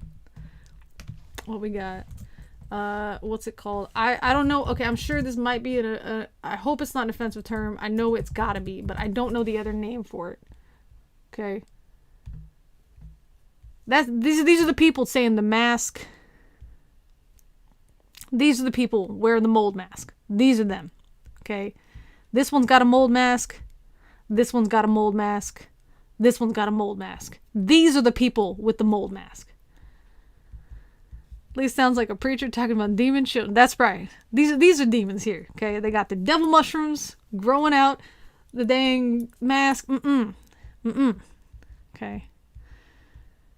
Yeah, Nick, I don't know what you're getting at, like trying to be a jerk about Sweden. Okay, like that's not it, man. Let's usually talk about the case fatality rate and recovery rate to convince people the virus can be contained. That's true, but for me, the way that I talk about it being contained is here's us with our population density, and then here's our rate, versus you with a much lower population density, and here's your rate. We are practicing those social distancing and mask and, hand sanitizer. You are not. Our rate is much lower. Your rate is much higher. If it was only based on population, then it would just be the same percentage. It is not. Tell me again how you think that this is not going to lower the rate. So that's kind of how I try to explain it to them. Okay. Let's see. FYI, wash your damn belly buttons. Ask anyone who preps someone for abdominal surgery, who's not washing their belly button? Who's not washing them? It's this people right here. He's got a belly button mushroom, belly button mushroom, belly button mushroom, belly button mushroom. These are the same people. Okay. This is them. This is them. Okay. This is them. And then these are the people, when you talk about, your hair looks awful and you smell terrible, they'll be like, oh, but if I was black, you wouldn't say that because these are just dreadlocks. Sir, these are not dreadlocks. Okay. This is a mushroom mat. A mat of mushrooms. This, I will give a pass. Because I'm so impressed that it went this far. I would offer this person a place at a research facility. Because I would assume there's many, many different viruses and bacteria that are hanging out there. We've never before documented by science. Okay? Same. Imagine how heavy that thing's got to be. And look at this. Like, you can see the layers in there. It's like a Whoville wedding cake, right? It's got all these tears on it and like this hairiness. That's it. Maybe this is where Dr. Seuss got his inspiration from. Right here. Okay. That's it. No, thank you. What are you guys writing here? Far too many people. My friend told me she dated a guy and found a dead spider in his belly button. A dead spider. No. People out here not washing their cracks because it's gay. It's not everybody. Okay. Some people just nasty.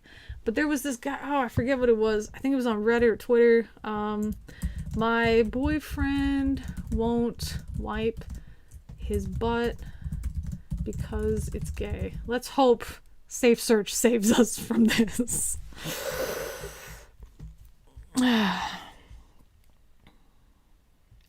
This came up in my local radio show. Some men don't wipe because they think it's gay. Some men poop. They stand up to pee because peeing while sitting is for women only.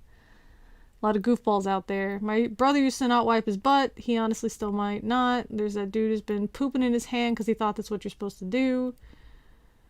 No. There are men who refuse to wipe because they think rubbing their butthole makes them gay.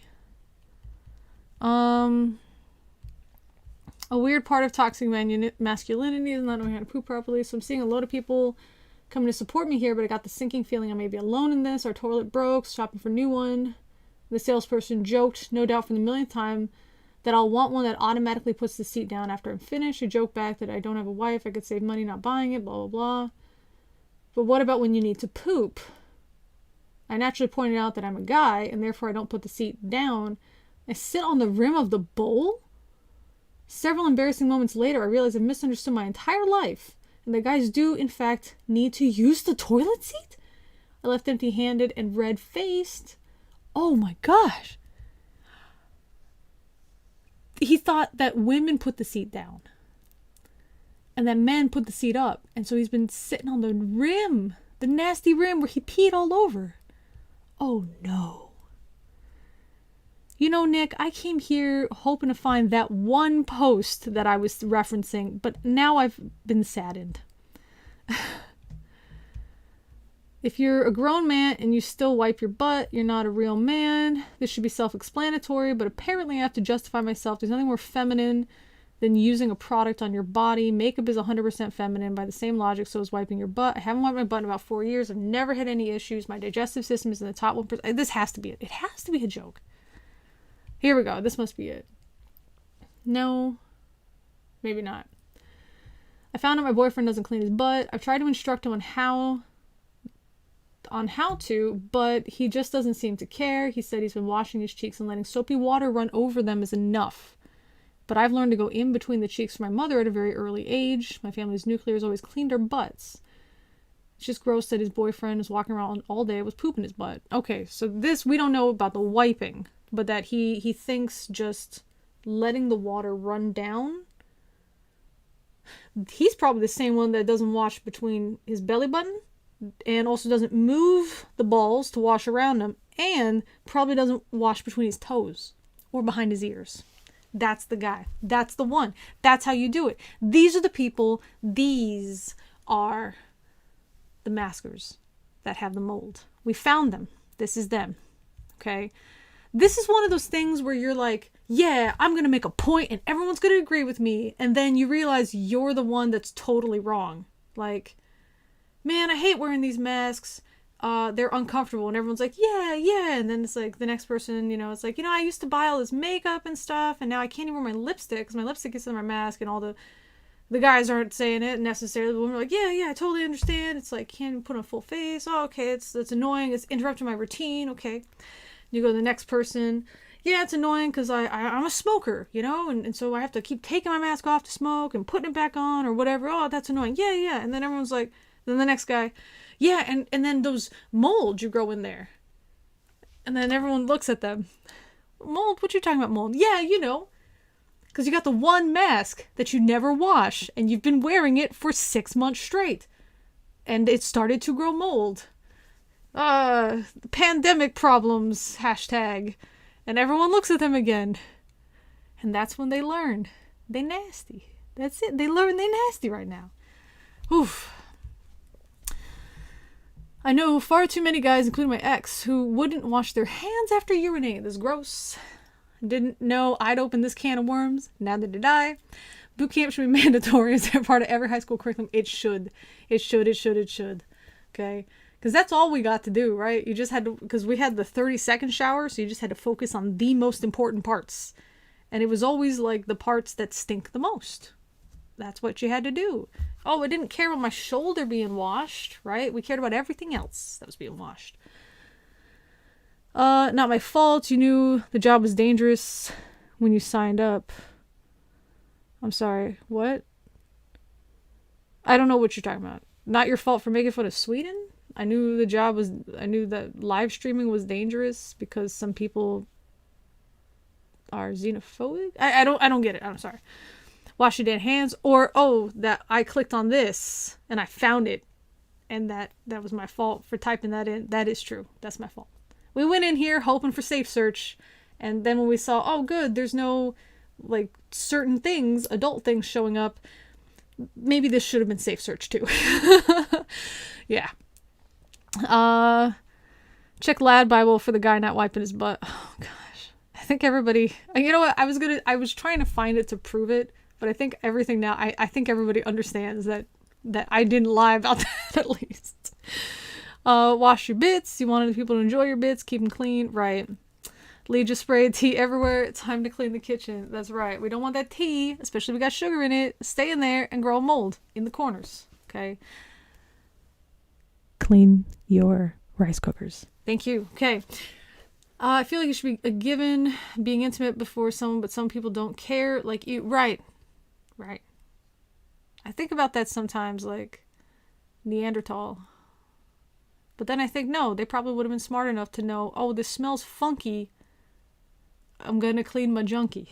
There you go. Now it rhymes. You're welcome. Nick, we never know where the topic will appear. Yeah, I agree, but no, Nick is right. When I typed this stuff in, we had to be prepared.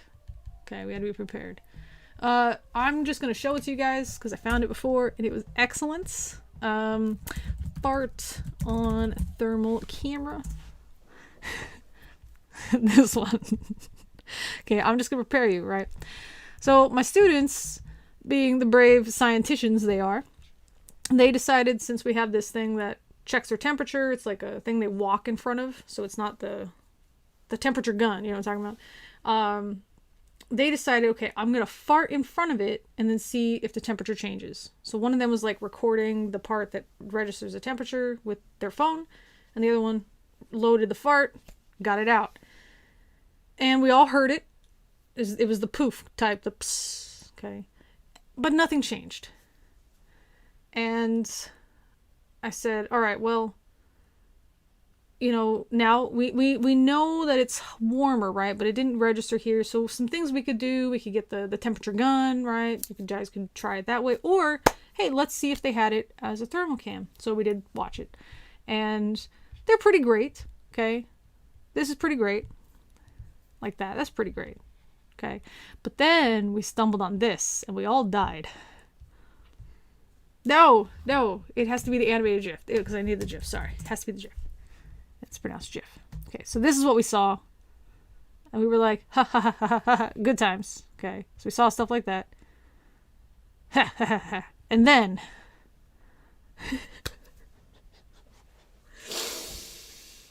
it's just coming out of every hole. Isn't that great? And then look at the stream jumps when he sneezes. Look at this thing coming out. This is like a fully evolved Ghastly, right? It's just coming right out of there. That's great. So we all died. And I told the students very sagely advice. It's so sagely, I'm going to type it out here. Okay. What's the difference between science and stupidity?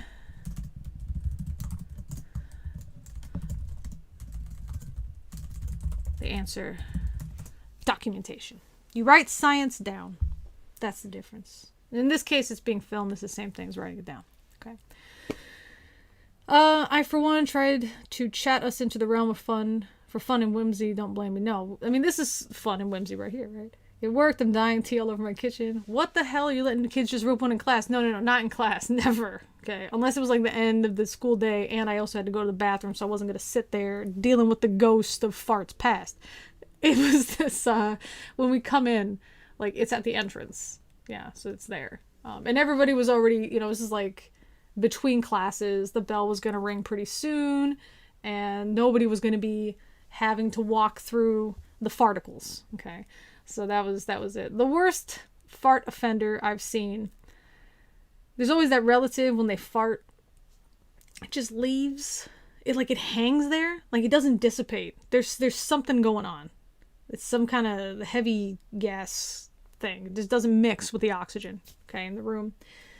And so I saw there was a dog that walked through it. So they had farted, and I was next to them, and I was like, oh my, is the more, and so I moved, and I couldn't smell it anymore, even though I was pretty close to it. It didn't dissipate.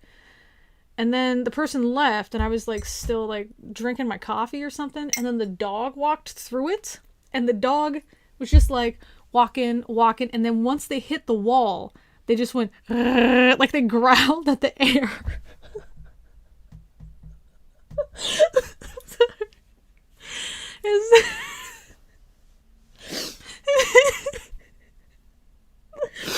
Oh, dude, he was so mad.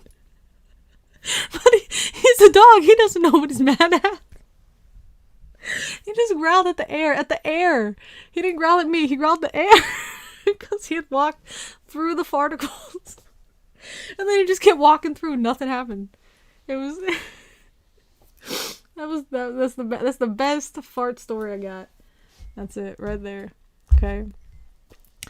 If an astronaut farts in their suit while on a spacewalk, does that propel them forward? Doesn't make them want to work fast. It's the second one. Unless, some people like the smell of their own brand. So that's it. Chris, have you seen Rocket Man? It wasn't me. I'm sorry. I love this. This should just be playing at my funeral somewhere. Just in the future, at the funeral. Just this is on like a small monitor, just for no reason. Just there. Kangaroos don't fart, even though they make great use of them. No, that dog's not a poor puppy. No, he was a Labrador, and he thought he was a lap dog. Okay, he's a lab, but he thought he was a lap dog. So he was just big old Labrador. And sometimes he would just jump on your lap, like, oh, and then he'd do the lab wiggle. Do you know what I'm talking about? Where they look at the sky for some reason, and they're just like wiggling. I don't know why they do that. Oh, I don't know why. But that's what he did, is the lab wiggle. And yeah, and then as he's doing it, he like tries to step forward on top of you, and so he's just like doing the wiggle. Oh, so when he got hit with that, because I don't want to get, I don't, it's too big of a dog for me, stepping on me with his not retractable claws, you know what I mean? So when he got hit with that and he was mad, I was okay with it. So you got it, you deserve it. It's humans attacking you, that's your fault. My dad farted at my cat. I like the at. It parted his fur and scared him off. No. Oh, Brazilian dancing dog is the funniest. I don't know who you are. Daniel Hardin, maybe? I don't know who you are. I don't know if you're going to steer us in the wrong direction. I don't want to find something like that on the like the shared public chat. It's like, oh, it's great. I like parties, and you're Miss Lemon. We should go to Lemon Party. Don't know. Okay. I'm always scared when people recommend Google search this, image search this thing. Like, ain't doing it. Not today. Okay. I guess we can do it here. Let me see. Let's test it. What do we got? Brazilian dancing dog. Oh, okay, that one. No, he's great.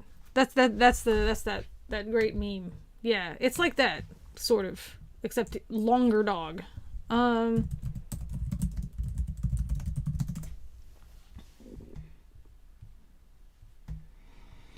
There he is. That's good. I like that. That makes me happy. Oh, yeah. I don't know. We'll just do this. All right. What's this one? Okay. Yeah. Okay. I don't know. Okay. It's good. These are all good examples of the dog. There's one that I like. It's the Mexico fat dog. There he is.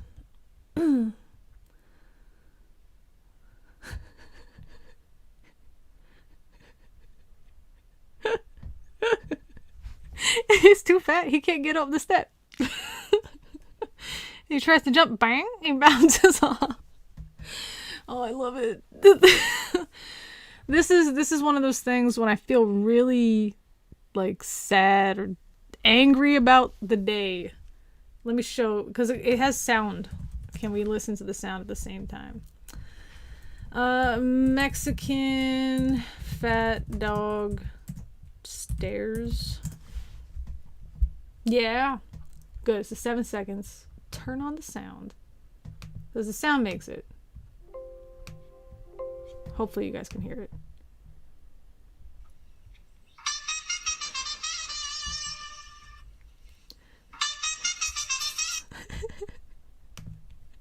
That's it. Just very unceremonious at the end.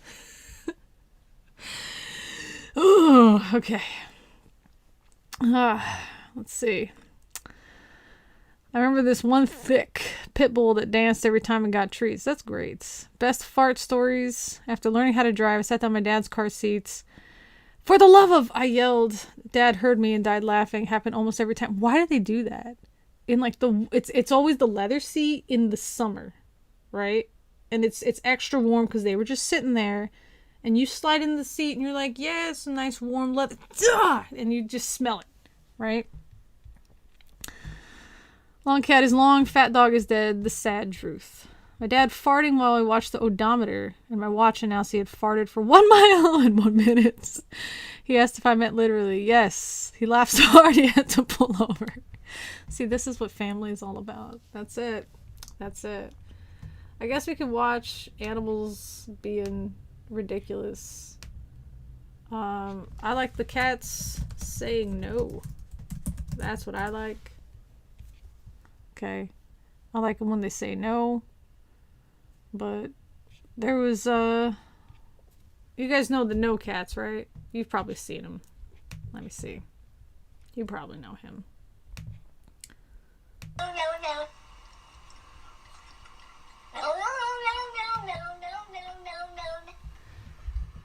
Right, you know this one. You know the cat one, right? So the no cat, this one's good. Sometimes I just show this to the students for like 2 seconds. No, I want the fast one. I don't need 3 minutes of this. K-pop. Let's see. K-pop. No cats. Where's he at? Oh my gosh, did they take it off? That makes me sad. Those cats are good. Oh.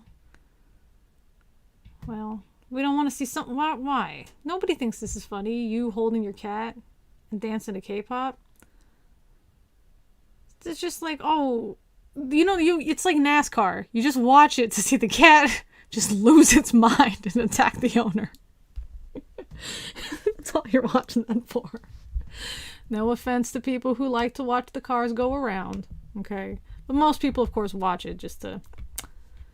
They watch for the crash, right?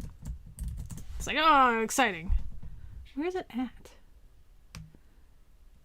Oh, here it is. Okay. I'm just going to have to download this because I don't want to have to lose it. Okay.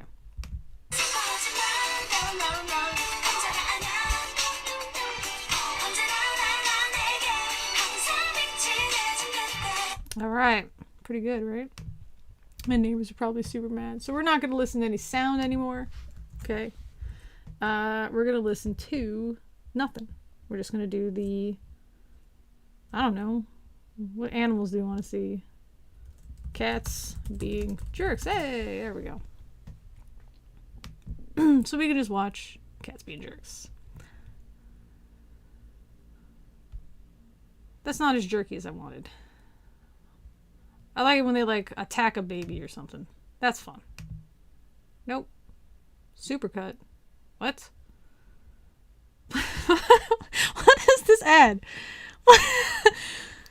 Wait, no. What is this ad? I'm gonna get revenge? What's the revenge? Leave? What? And then what? I gotta fix the house and then that's the actual game? Yep, that's it. What's this like pre-store? What? Yeah, don't do that. Unless it's like a shop bag or whatever. Yeah, that's what I'm gonna do. Is she pregnant? Hero Wars? Accept the challenge, become a legend. What? Okay, there we go. This is true to life.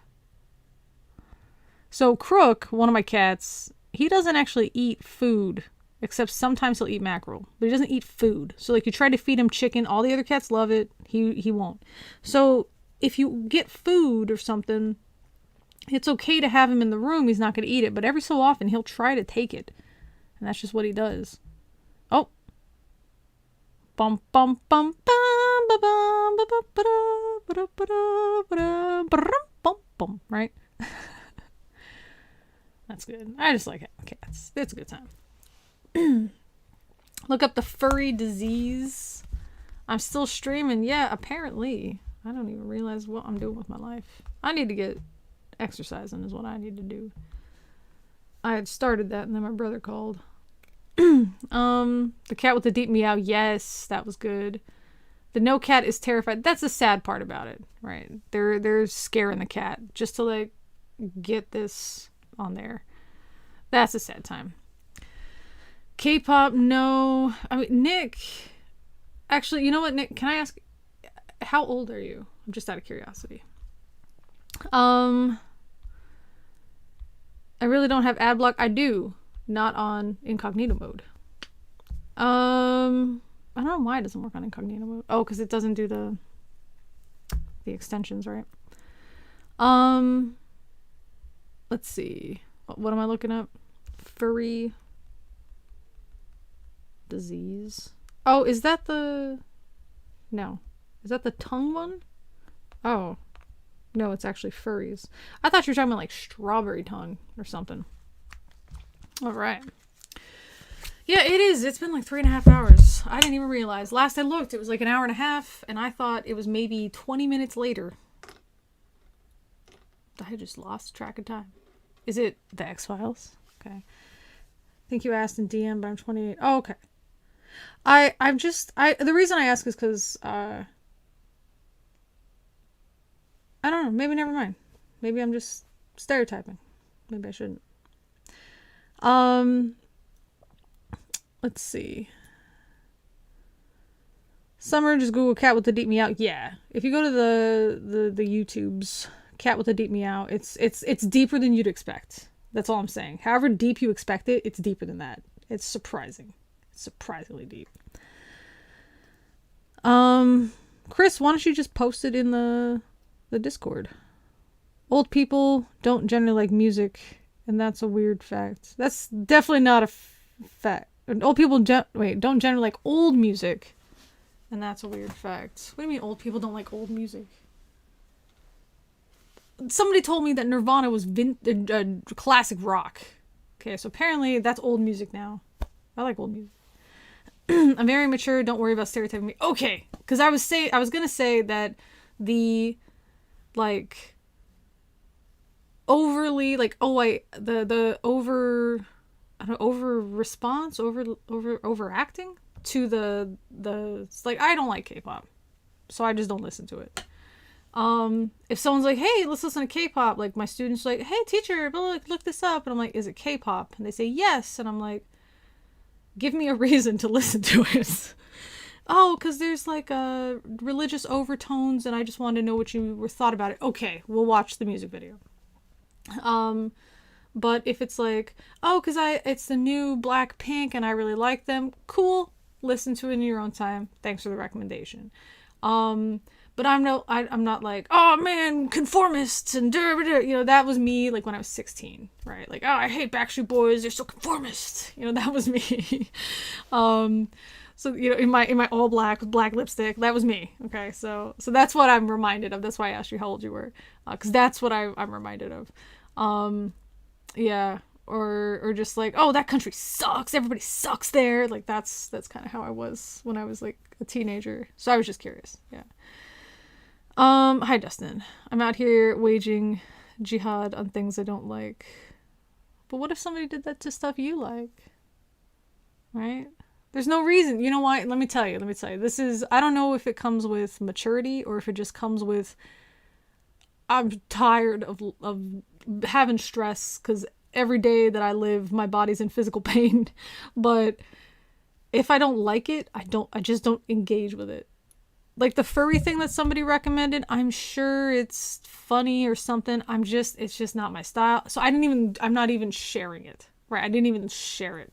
The dog, when someone's like, look up the dog, cool, I like the dog, I'll share the dog. We're having a good time with the dog, doing the dog dance. That's great.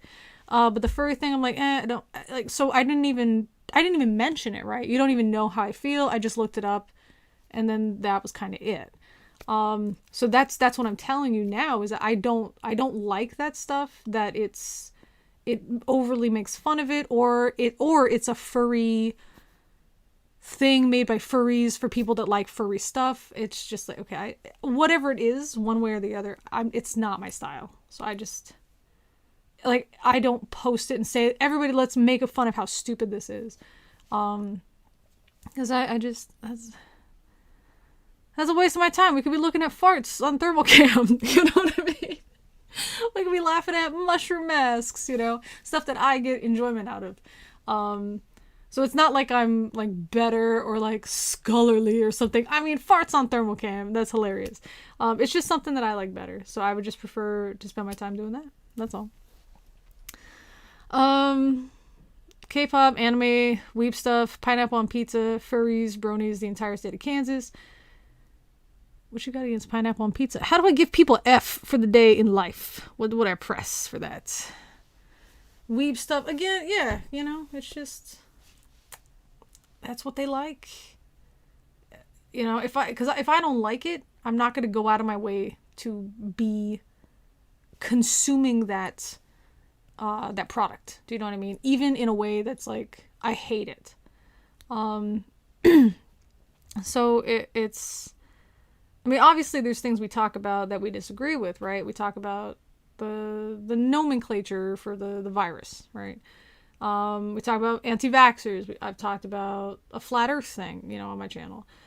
So we do talk about stuff like that we don't like, but it's more of, this is an inconsequential thing, right? I don't, like, my life doesn't, nobody's not getting vaccinated because they like K-pop. Do you know what I mean? Like, if there was a K-pop singer telling people that no true K-pop fan should get vaccinated, and so everybody who listens to K-pop stop being vaccinated, then I would be like, yeah, let's boycott this thing or something. I don't know. Do you know what I mean? But I guess if someone, I would only look it up to see what they're saying. Yeah. But I wouldn't like, oh, I don't like their dancing. I mean, I don't. So I just don't watch it. Yeah.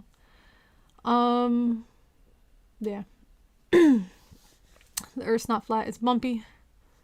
Don't body shame the Earth, Dustin. The cat, oh my God, didn't expect that. The owner is like...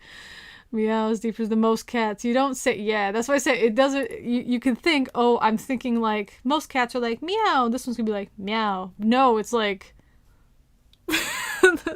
like subsonic. Pineapple pizza is heresy and an affront to God. That's what's wrong with it. I do not believe in God, but it's an affront to God nonetheless. I don't know. I like pineapple. I guess that's the thing. It's not that pineapple on pizza is great. It's that pineapple's great. Therefore, it is great on pizza. That's where I'm coming from. But I am a consumer of the tropical fruits. I'm very partial to them. When I went and visited my cousin back in the old country, he had brought over a bunch of some of the fruits from his garden or his orchard or something. Oh. You should have seen me eating them. I mean, like, my eyes were like rolling to the back. I'm like, oh, this is the best. Like, it was so good. I don't know. I mean, apples can be great. Grapes can be delicious. But I've never been like, oh yes, this apple. I've just been like, wow, that's a very good apple. But something like a perfect mango or like a perfect coconut. It's good time. I would eat a one topping pineapple. Right. Like, if you just put just the pineapple and that's the only thing that's on the pizza, I mean, yeah, and the pizza, sauce and cheese, that's fine for me. I'm going to do this sometime. I'm going to do a pineapple broccoli pizza. I'm going to see if I can order it. Hyman, if you're still here, we're going to do it. Pineapple broccoli. And we'll do it. We'll make a video. Eating pineapple broccoli pizza. Pineapple is good. Pizza is good. But God did not intend for the two to mix. That's why I'm an atheist. That one reason. Okay? That way I can show this affront to God. All right? That's it. Perfect juicy mango. Nothing's better. Oof. You know what? There is one better, Shaka Slim. Perfect juicy mango with a little bit of salt. Right on there. A little bit of chili powder. That's a good time. That's it. I've only eaten durian once. It's my favorite. It's good. Okay, so durian's not good. I made a durian video like 6 or 7 years ago. So I bought a portion of durian that had been cut